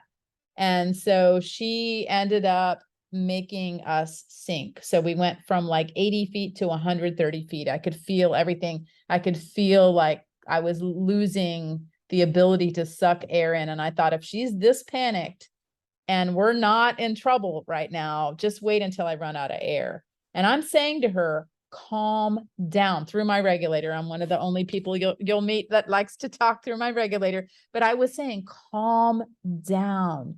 And she was not calming down. She was hyperventilating off of my regulator. And I started, all these thoughts were going through my head. You know, I can hurt her and save myself. No, I couldn't live with myself if I did that. You know, at least I'm going to die knowing that I got to dive with a whale shark. You know, at least my parents are going to know that I died doing something I love. And then I got angry, and I was like, no, she's not going to kill me. Not going to let this happen. And so I just like started kind of trying to fight her, wiggle a little, and I got one finger out just enough to inflate the BC a little bit. And then I just started kicking as much as I could to bring us up. And we got back up to the 80 point, and I could feel like I had maybe 100 PSI left. And I thought, this is it. You know, where is everybody? Where's her buddy? What's happening? And finally, I saw somebody in the distance, and he happened to be the most experienced person on the trip with 5,000 dives under his belt. And he swam over, and he literally pried her off of me as I took my last breath before it ran out. I had a choice right there: be part of a 3-buddy team with her and continue rescue breathing, which ordinarily I would have done, but something in my gut was saying, she is the death of you. Get away from her. Save yourself. Okay. So I did. And I did an emergency ascent, which I'd never done before, from 80 feet. I did it from 80 feet. One thing they teach you is keep the regulator in your mouth and continue to try to breathe in, because you might just get a little more. And guess what? I got one little bit of a little more, one little bit. And that was enough. I continued to exhale per my training. I wasn't holding my breath, and I ascended. And I did an emergency ascent, and you know, I was fine. And as I got to the surface, I thought that could have ended very, very differently. And when he brought her to the surface, I, you know, at first was like, did you hear what I was saying down there? And she said, yeah. I said, what was I saying? She said, calm down. Now, by the way, this is a woman who had been bragging about how great of a diver she was, and how her PADI training was, you know, all these certifications. And by the way, I have since learned that anyone who brags about what a great diver they are, stay away from them. Trust me. If they are bragging about their skills, they are not a good diver. The kind of buddy you're going to want to pick on a trip or anywhere else if you're going solo is the kind of person who's quietly going over everything. Like they're looking at their checklists and they're checking their equipment, and, you know, they're not bragging about themselves. But she was not even on my boat. She was on another boat. Anyway. So I did finally get her to stop hyperventilating, and We went from a panga back to the main boat, and they had to deliver emergency oxygen. Now, the guy who saved her really saved us because he pried her off of me. He went back down and he breathed off of his wife's cylinder in order to decompress some more. But when we got back to the main boat, we had a choice. There was only 2 oxygen cylinders, and something in my gut told me I was okay. I had done everything per my training. I felt fine. I wasn't having any symptoms, and so we gave her 1 oxygen cylinder, and then me and the other person who was part of the rescue, we shared. And so we just each did some, and we were fine. Everyone was fine. But I'll tell you, if it is one of those things where you just have to listen to your gut about things. The chances of any of the things that we're teaching happening to you are slim to none. I have certified thousands of people through the years, and I can't even probably on one hand tell you anyone who's had any issues that they haven't been able to solve. And so everybody's been able to solve them, but there might have been maybe a handful of people who encountered something, and then they shared with me, here's what happened because of my training. I'm fine. I did fine. I had to save somebody. They never ran out of air themselves because we drill it into you. Don't run out of air. Check your gauge, check your gauge, check your gauge. And so anyway, so we teach these things. I don't want you to think this is like so scary. We teach them and we drill these things, and we even do practice rescues and things just in case, but the chances of you needing to implement them are slim. So, okay.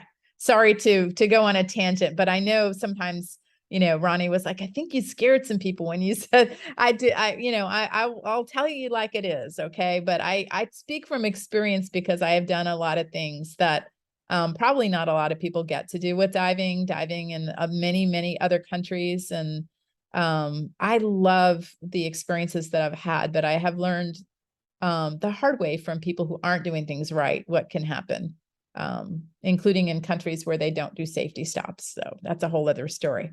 All right, Jacob, you're on marine life injuries, and these are probably much more common than some of the other things we've been talking about that might happen, right? Stings, especially. Yeah. Have you gotten any stings in North Carolina when you've been doing the diving there?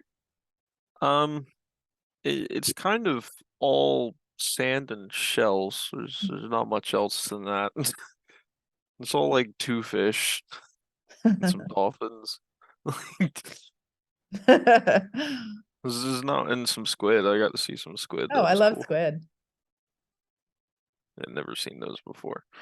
But no, I mean, I only saw jellyfish on like the last day. It was like the 4th day we were out there and the last dive that day. But the current was so strong, they were just flying by us. It was just kind of funny to watch. Stings and cuts, abrasions and punctures. Don't grab sea urchins. Generally don't do that. Yeah, don't touch they don't anything, feel good. please. Yeah. Yeah. Try not, just don't touch anything. Stings can happen from like jellyfish and anemones and whatever else. Cuts from rocks and barnacles and shells and glass. You're gonna see glass probably on a lot of dives. People tend to trash up places and it's very disappointing. Abrasions, that can happen from gearing up, like maybe you just throw it on wrong and it scratches you or something. Maybe you brush up against fire coral, which isn't fun. Okay, quick true story. I was in an underwater wedding in the Philippines, and they told us to kneel, and I don't believe in kneeling on the bottom at all, but hey, it was somebody else's wedding and I was just a bridesmaid. So I did what I was told, and all of us ended up kneeling on fire coral. Ooh, that does not feel good. Just saying. Definitely something they'd remember though. Yeah. Scene safety, ABCs, Airway, breathing, airway circulation. breathing, yeah. Basic life support, calm, reassure. If someone's freaking out because they got stung by a jellyfish, just tell them it'll be okay. Hot water, for if lionfish, typically, if you get, I forget what temperature, but if you get it over a certain temperature, then it like stops it does something to the venom or whatever. Vinegar for jellyfish stings. Involve medical assistance if you need to. Calling for help, recognize the need, like do they need serious help? Do they need a hospital immediately? Or do they need a Band-Aid? Knowing what they need. Rescue and begin first aid if it's fairly serious. Medical help, you can take them to a trauma center, dial 911. We prefer Dan, but 911 also works. Oh, let's either just one. say, hey, I'm sorry, let me just correct you on that. So if it's an emergency, call 911. Divers Alert Network is if you're just not really sure. Even after you call 911, you may want to debrief with Divers Alert Network because they have experts who are there, but they're not an emergency provider. You do need to call 911. Okay. Okay. Yeah, I wasn't sure. Yeah. Using cell phones, stay online, provide full location. Also try and learn where nearest hyperbaric chambers, where any of those would be, like what would be the nearest one in case you need to go to one. If unsure, call Dan. They typically will help you through whatever you need. Dive planning, health, climate, travel, and weather. These will change a lot. You can plan a dive weeks in advance, and the weather just doesn't coincide. It's just really bad that day. Maybe climate, maybe it's just like really, really cold, or maybe it's like really, really hot. Maybe someone's sick, having health issues, etc. Long distance. Are you rested, nurse qualified, and apprehensive? So if you're open water and your buddy, actually that's probably bad. Just make sure you're qualified for whatever you're doing. And fully there. Advanced planning, why, who, where, when, how. Like how long are you going to be down? Why is this that way instead of that way? Who's all going to be there? What time? Depth and time, all that. Making sure your equipment is ready. You want to do that the day before if you have your own equipment. Maybe a couple days before, because you could have an issue and then you have to run up there the next day, and then you have that amount of time, and then you don't want to be rushing because dive shops are typically not the fastest with stuff. They can try though, but on site, weather conditions and dive profile, stay within your limits, and more conservative the better, but the charts are already very conservative. Do I go this far? I'm not sure. No, you went way over, but I'll take over from here. Oh. Yeah, 1 sec to catch up. Any questions so far?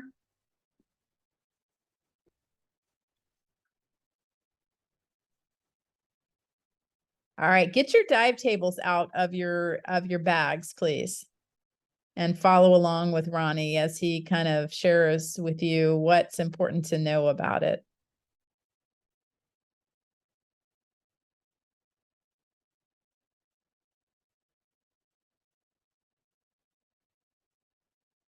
Okay. I think that should look good. Yeah, it does. Thank you. Okay.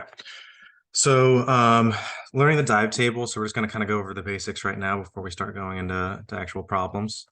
So I kind of just want to like introduce you to the table. I honestly recommend just going through and reading the whole table, like especially the stuff around the corners and the edges. There's a lot of really helpful information in here, and like stuff that we don't even cover, like especially on table D, stuff like that. So initially we start right here. So it says start here, makes it nice and easy. And then you start with table A. Then this is for single dives. So you have depth, time, and like I said, we'll be going into more of this. Table B is your surface credit. So this is how long you stay on the surface after a dive. This is like an off-gassing, if you remember that term. Then you have table C, which is your next dive. And then you can actually use the same table to calculate further dives from there, 3 in additional, you know, if you're going on a big dive expedition. So first thing we should start off with is bottom time. So it starts as soon as you leave the surface. It's interesting it didn't start with that. So it starts when you leave the surface. So then you go down, do your dive, ends at your safety stop. So some people think that it ends when you get to the surface. It actually technically ends at the safety stop. So as soon as you leave the surface to your safety stop is your bottom time. And we're going to be using that for our calculations. So planning a dive. So with everyone looking at your dive table, in that first column in table A, where it says maximum depths or maximum times, how long can you stay at 50 feet?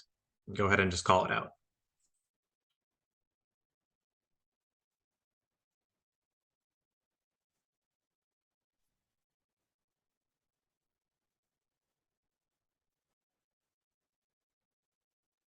Is it 80 minutes? Yep. Very good. Does everyone see that? 80 minutes. So next to 50 feet in table A, it should say 80 minutes. Another place it'll say it is at the end of the row. So if you go all the way to the end of the row of 50 feet, it'll say 80 minutes as well. So Ronnie, what are all the other numbers in between? So I see now the 80, but then after that, it shows 9, 15, 21, 28, 34, so forth and so on to 80. What are those numbers mean? So this is how you plan your dives. So this is saying that the maximum time you can stay at 50 feet is 80 minutes. You can stay less, and if you stay less, you've on-gassed less nitrogen into your system. So that means for your next dive, you can stay for longer. And this is the importance of doing dive planning so that you can, you know, very basically at least track your nitrogen on-gassing. And that's why there's different rows and different columns, because, you know, the longer you stay down, the deeper you are, the longer you stay on the surface after a dive, the longer the next dive is. All of those things are going to impact. I don't know if you guys remember in that, I think it was the first lecture, we have that little graphic, that little, you know, kind of animation kind of thing that shows the on-gassing of nitrogen over the first dive, the off-gassing on the surface, and then the on-gassing for the second dive, and how that's a buildup over time. And that's, you know, why we have to be cognizant of our time and depth, especially over multiple dives, or especially with flying and stuff like that. Should I go back and explain the table a little bit better? I thought there was going to be more coverage on the thing. Would that be helpful for everyone? I think it probably was, Ronnie. Yeah. Yeah. Let me go back. I apologize. Okay. So going back to this. So like I said, we start at table A. So we have our depth in meters and feet. Obviously, you know, Americans, we like to work in feet. So then next to that, we have our maximum no stop decompression time. So this is kind of like the fundamental of recreational diving. We don't do decompression stops. or anything like that. We'll talk about them with table D, but we'll get there at the end of dive table. So this column right here is just indicating your maximum time that you can stay at these depths. So you've got, for example, these first few, 10 to 20 feet, you can stay for a real long time and you're not on-gassing that much nitrogen. And that's because you're not very deep. So even if you stay for a long time, there's not a lot of pressure to on-gas. However, as you start getting deeper, you'll start noticing these numbers go down, especially pretty fast as you get deeper. Obviously you're not diving at these depths, but at 100 feet, you've got 18 minutes of bottom time. And that includes the time to swim down. So, you've got to factor that into your dive times. So from here, let's say we were doing one of those in-between times and not doing the maximum dive, because, that's not usually what we do. We usually don't go for maximum times. That's kind of unsafe. And especially when you're doing multiple dives and stuff like that. Maybe for like a last dive, you might go for a maximum time available safely. But, otherwise you're usually kind of like time restricted either by buddy, by temperature. That's usually honestly my problem, is I get cold real easy. Or by schedule. On a boat, you're going to need to go to a new dive site. So the Divemaster at some point is going to come by and collect you and be like, hey, get up to the boat. And usually they'll be nice about it, but they're kind of going to be like, hey, let's go. We've got other places to be. People are ready to go to the next site. Come on. So you would take your time. Let's say, just like theoretically, you were at like, we'll do a theoretical afterwards. Let me continue on with the table first. So those are the times that you could have at these depths up to a maximum. Obviously, if it's not on this list or it is black marked, you can't do it. It's too far. You've exceeded the table and the standards. So from here, after you've completed your first dive, you move to your surface interval. So the surface intervals, so like I said, there's a lot of really good information down here, even in this intro. Like I said, I really do recommend reading this entire table when you have a moment.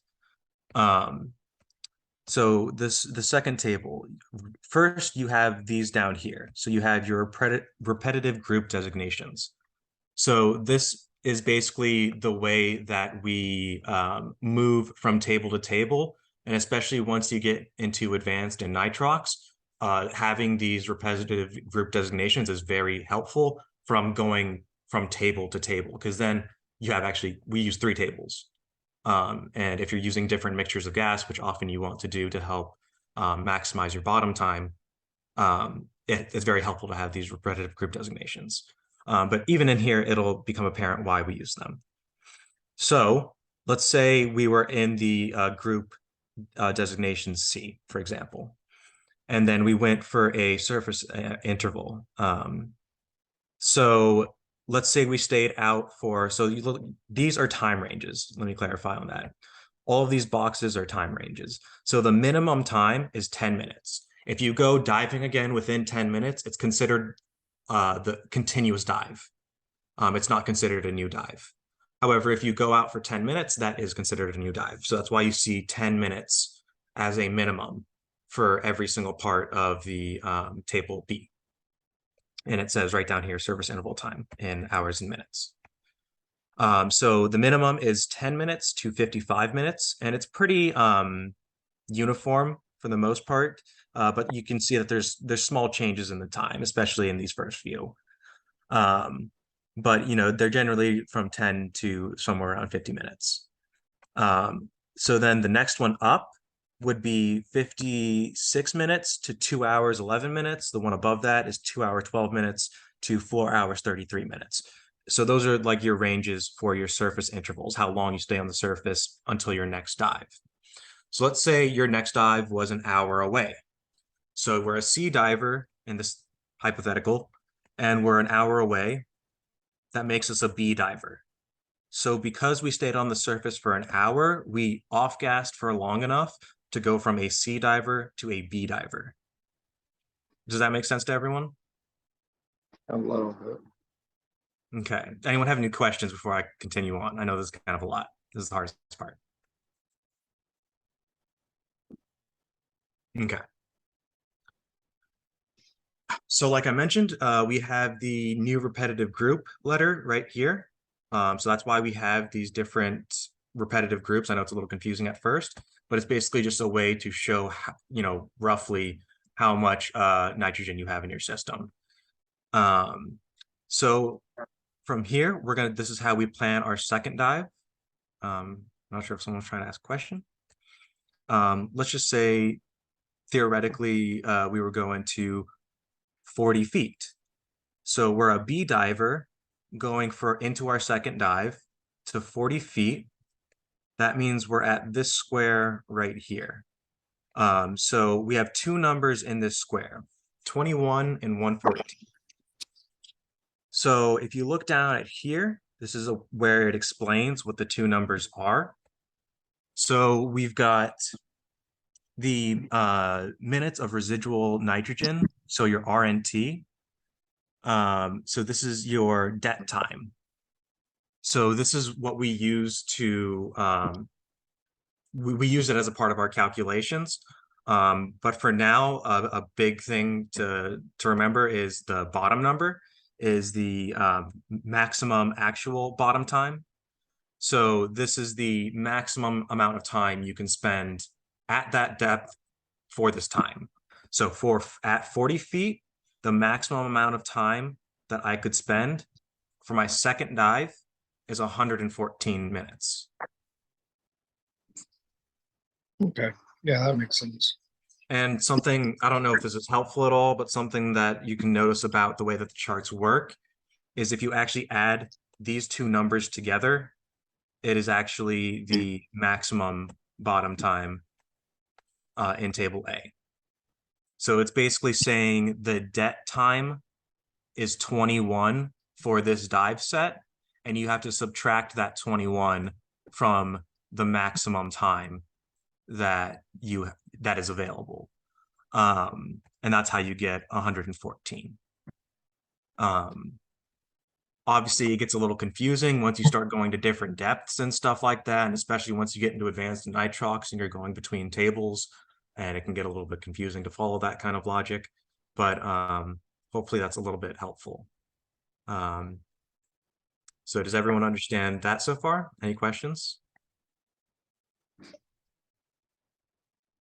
Okay, cool. Hopefully this will make a little more sense now.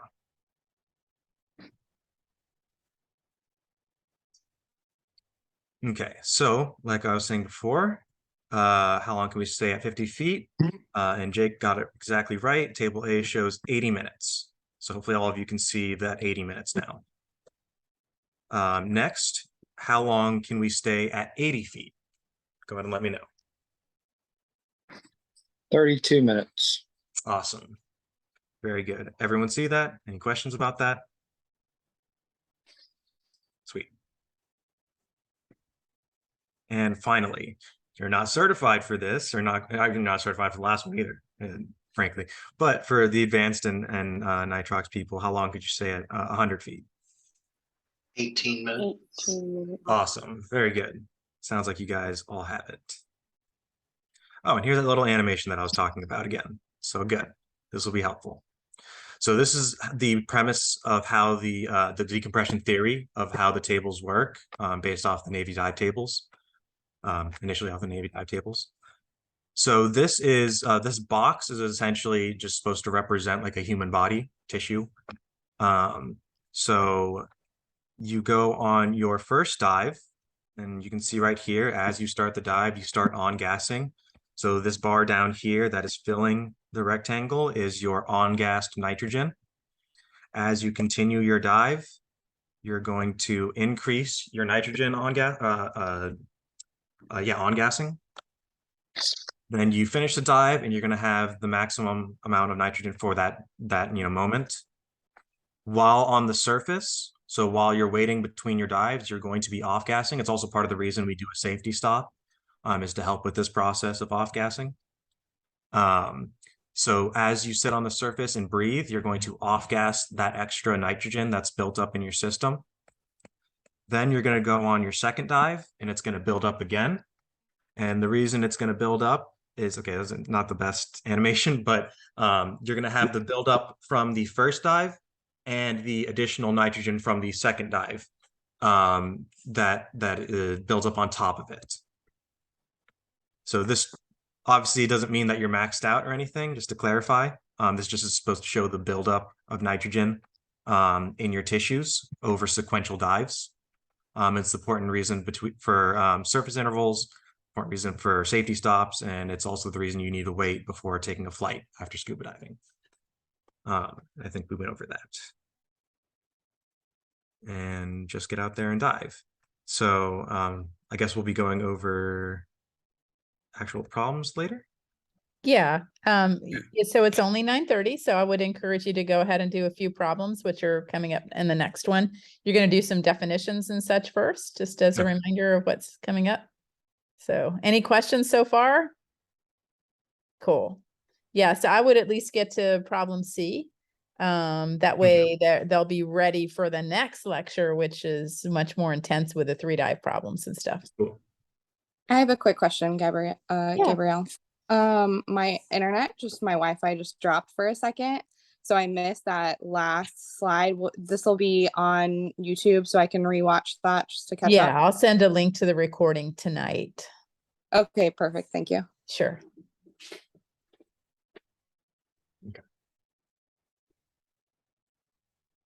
So decompression theory and dive tables. So dive planning, reducing risk for decompression sickness, nitrogen saturation, that was that animation that we just went over. Dive tables and dive computers. Obviously, dive computers are a lot more accurate, especially if you use them properly, program them. The new ones are real fancy. They connect to your phone, and they have Bluetooth and all kinds of fancy features. They have cableless ones too. But obviously, we want you to learn the tables. We want you to understand the physics and especially the nitrogen saturation, the ideology behind how these tables were made by professionals. So definitions and rules. So like I mentioned before, we have bottom time. So that starts at the surface and ends at the safety stop, like that one graph showed you. So required decompression diving is too deep and too long. That's what table D is for. We'll go over that in the next lecture, I believe. Recreational diving is no required stops diving. So if you remember me talking about the top of table A, how we do, as recreational dives, we do no decompression stops. And we'll go into that more with table D, like I mentioned. So the limits are 80 minutes, 32, and 18 for each respective limit that we went over, or each respective depth, I should say. So this is an important one. These tables are all about being conservative and all about safety. So anytime there's your number is not on the table, you have to round up, never round down. So you want more time at the surface. You want to make sure you're being more conservative. If you're cutting corners, that you're being less safe. And the whole point of safety stops and all that kind of stuff is to be as safe as possible. So, we'll go over that with the problems. But if you're in between, you always round up to the next greater time or depth, whichever one is safer. And hopefully that'll make more sense as we go over the questions. Ascent rate no faster than 30 feet per minute. It's going to feel real slow. I'm going to let you know this right now. Those of you that have done the pool session will know this, but doing an ascent feels really slow. You'll be thinking like, oh yeah, I could go a lot faster, but the whole purpose is to off gas safely. And to not hurt your lungs. For high altitude diving, reduce your time and depth. Very important for flying as well. So after flying after diving, wait 12 to 24 hours, and that's kind of depending on like how much diving you're doing. If you did like 1 or 2 dives a day before, I think 12 would be fine. But if you're doing like 4 or 5 dives in a day, a lot of deep dives and stuff like that, definitely wait the 24. And then with the high altitude, that's because of the reduced atmospheric pressure that affects you how you're diving. So RNT, this is an important part of our dive calculations, or DET time is the time against the next dive. That's that number that I was trying to explain to you. how you subtract it from the maximum in table A, and that's how you get those numbers in table C. But hopefully that will make more sense as we use them more. Total dive time is your RNT plus the next dive time. So we'll be using that when we go into 3 dive problems, which I believe we'll be saving until next time. So lucky you guys. And then safety stop should end all dives, 3 minutes at 15 to 20 feet. There's a lot of diving science about, whether you're horizontal or vertical and all this, stuff.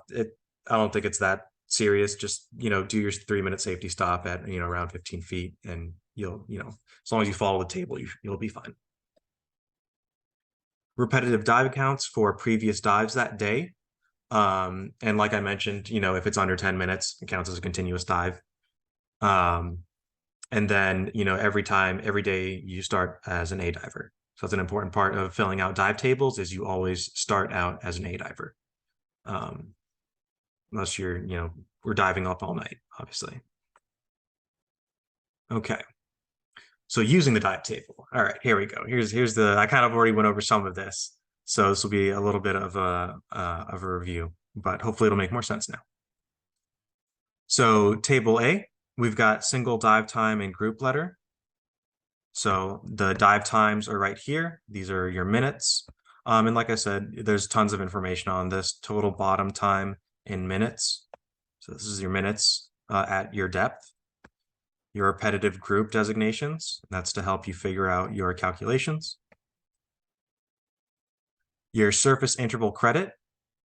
So this is just how long you're on the surface, how long you're off gassing for, dictates how long your next dive can be and how deep it can be.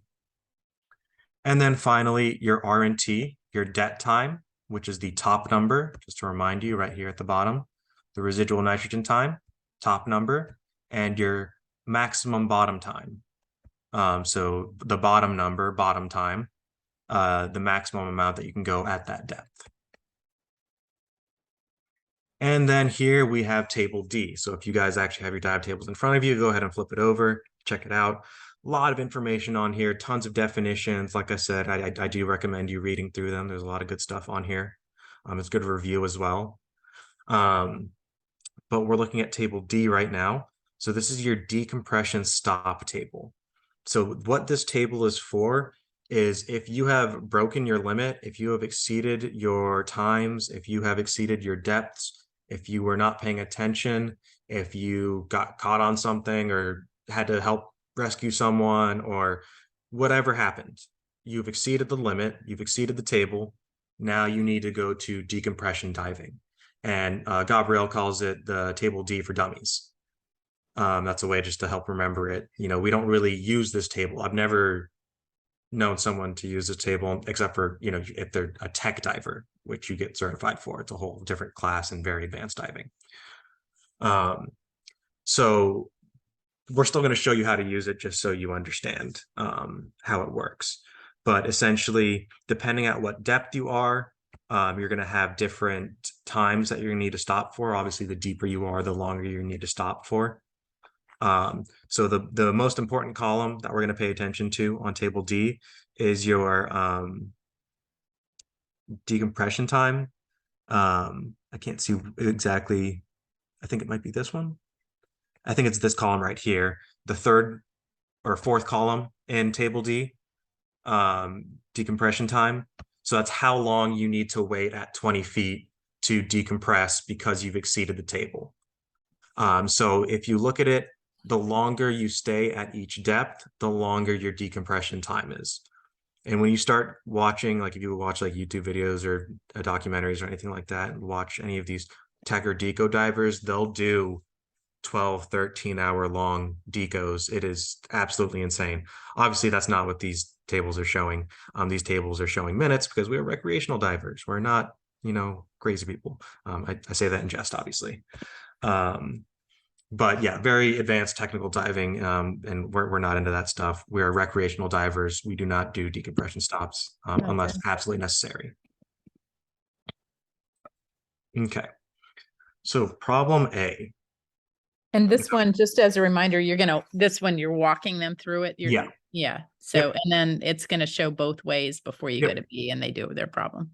Looks like it's a little misaligned, but I'm sure we can figure it out. Yeah, I think what happened, and just like that other slide, I think what happened was different versions of PowerPoint. And so when Formatting. you downloaded it yeah, because I'm telling you, it doesn't look like that on mine. So sorry. Yeah, because I have the student edition, so it's got the weird stuff. That might be what it is. Yep. Okay. Well, we'll make it work though. No worries, Yeah. guys. And if you need clarifications, raise a hand, speak up, get my attention. I'm good with questions. Okay. So, like I kind of briefly went over earlier, we're going to start with table A where it says start here. So for this problem, it looks like we're looking at 60 feet. So we're going down to this circle of 60 feet.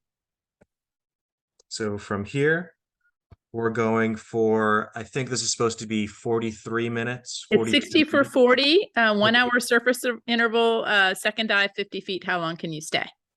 Okay. 60 for 40, 1 hour surface interval, 50 feet is the second dive. How long can you stay? So a reminder about how I was talking about rounding up, never round down. This is one of those instances. So most people would say, oh, 40 is really close to 39 though, so I'll just use 39.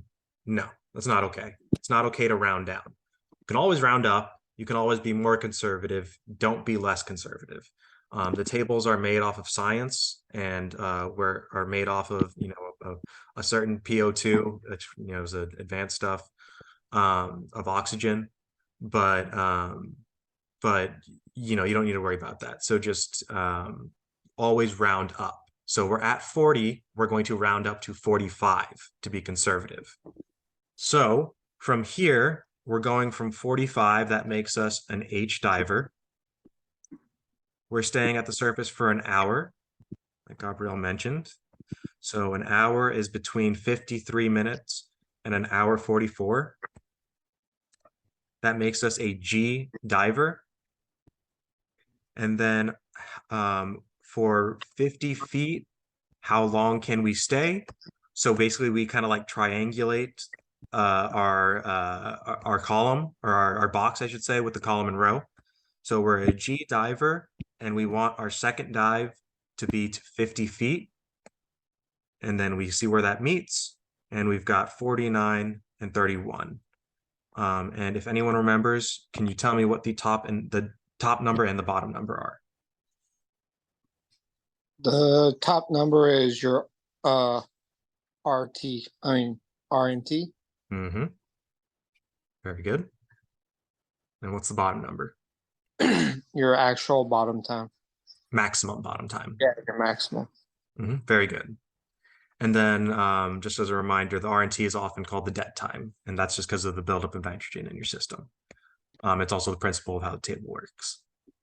So this is often how, how we'll kind of like structure dive tables or dive problems.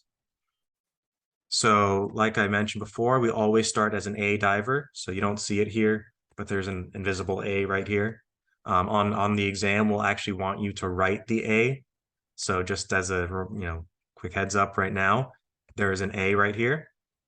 So you start as an A diver, 60 feet, 40 minutes. We round it up to 45 because of the table.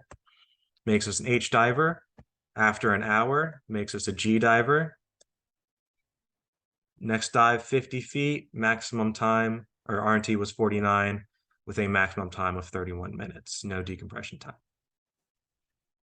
Any questions on a 2-dive problem?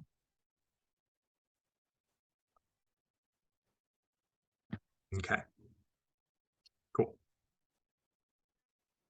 And then this is just showing you that math that I was talking about, how you subtract the RNT that you get in that box from the maximum time for that depth to get your new maximum bottom time. Oh, there's the A. There it is. We're just hiding. Okay, so this is what it's going to look like on your exam. So I definitely want you guys to know what this looks like, because people get a little intimidated by this when they see this, and just these problems in general. Hopefully, most of you can work through it enough to get a good handle of it. So like I mentioned, you've got your first box, which makes you an A diver. Then you've got your depth. Then you have your time. You're going to have to add up your RNT to your ABT. So ABT is your actual bottom time. So you're going to take that top number and add it to your actual bottom time, because like I mentioned, you're not always going to be going to the maximum time. So you're going to add it to your actual bottom time, and that is your total bottom time. And just a heads up, on your very first dive, that actual bottom time is going to be your total bottom time, because you're not going to have any residual nitrogen time from a previous dive. So that number is going to be 0. Okay. So then you end your dive. You have your group designation for your depth and time.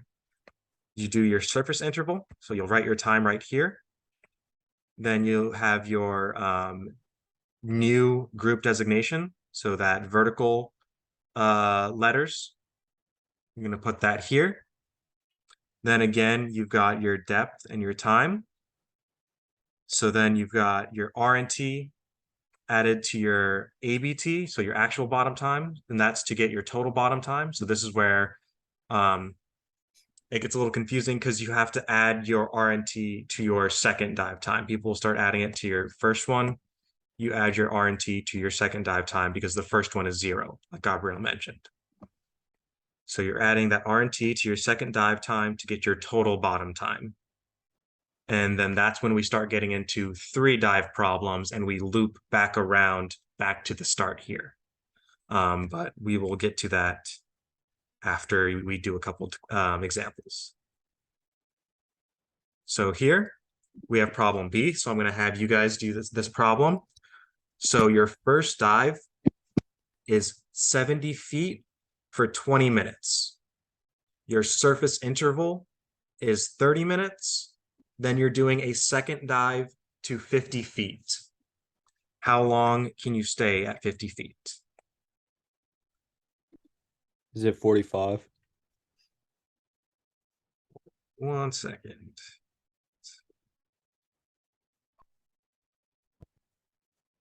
Yeah, and one thing for future reference, we're going to be doing a lot of these dive problems. We're only going to do one more tonight, but just kind of, even if you know the answer, just kind of sit tight, and then we'll say, okay, go ahead and say your answers, or type them in the chat box or whatever.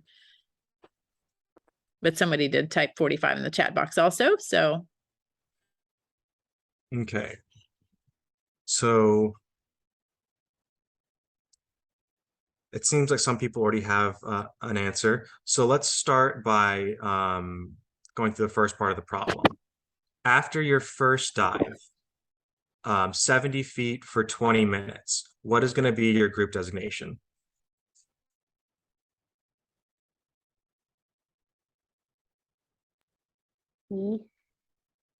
E. Is that?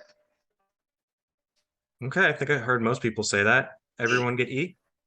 Yes. Awesome. Very good. Okay. Let's see if my computer will cooperate. There we go. Okay, so if you do a 30-minute surface interval, what is going to be your new group designation? Is that F? For 30 minutes? E. Oh, E. Sorry. Yeah, E. Yep. So it can get a little confusing dealing with all these, columns and tables and whatnot. So having a straight edge can be really helpful to make sure you're online, because otherwise it's super easy to accidentally go one up or one down. Happens all the time, even in advanced classes. So very good. You are an E diver.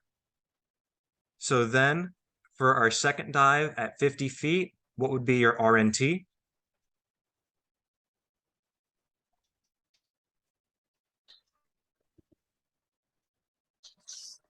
$35. Awesome.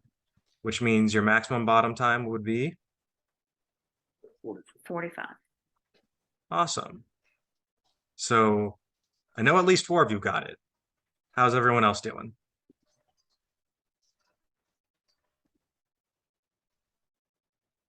I'll assume that means we're doing all right. Can't see everyone, so if you have any questions, of course, let me know. But Yeah, if definitely speak up, especially with this many people. Just Mm-hmm. speak up if you have any questions, please. Because the easiest thing to do is figure it out now Mhm. before we get into a lot more depth, and then we have the next session, you know, and people are still confused. Good, yeah, it's confusing now. I'm not gonna lie, it does get a little more confusing with the 3 dive tables or 3 dive problems. All right, I think they're getting it then.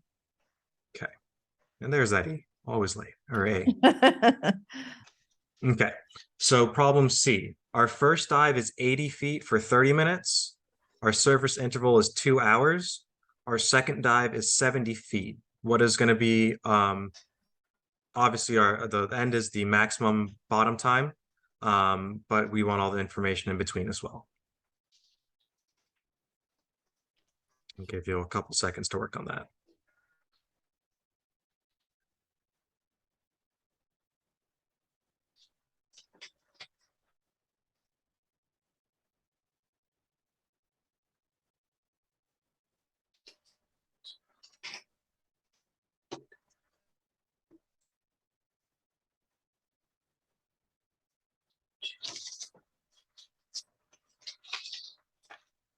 Okay. So hopefully get some new voices in here. If we're ready, what would be the first group designation for 80 feet, 30 minutes? H. Mm-hmm. Oh, okay. That's I don't know why I did that. So from H, 2 hour surface interval, what does that make us? F. Yep. Okay, it's just going all the way. That's why. So then for our second dive for 70 feet, our maximum bottom time would be 13 minutes and the RNT would be 29 minutes. Does everyone see that? Any questions on how we got that?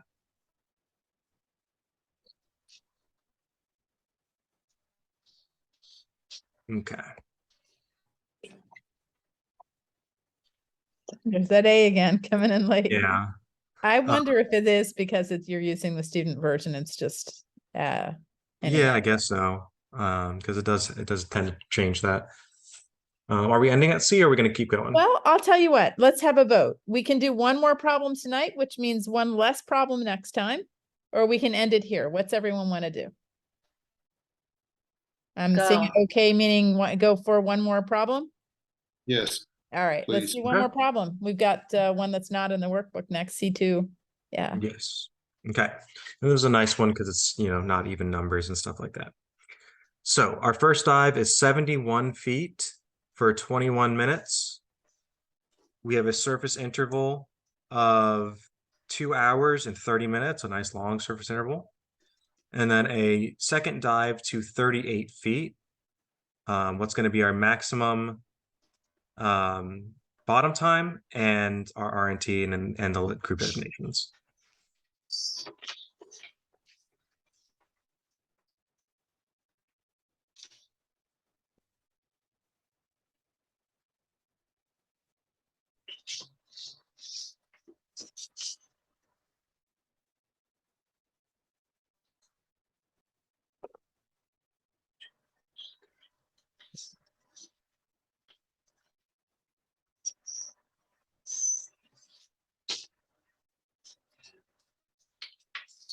Okay. Hopefully I've given you enough time to work on it. So go ahead, let me know what the group designation letters are, because apparently it's just going to do it all at once, so I can't do it one at a time like the first one. So go ahead, let me know what the group designations are, your RNT, and your maximum bottom time. Apologize about the motorcycle. E is the first group designation. I think I heard the first one. I think I heard E. And then C. Okay, good. E to C.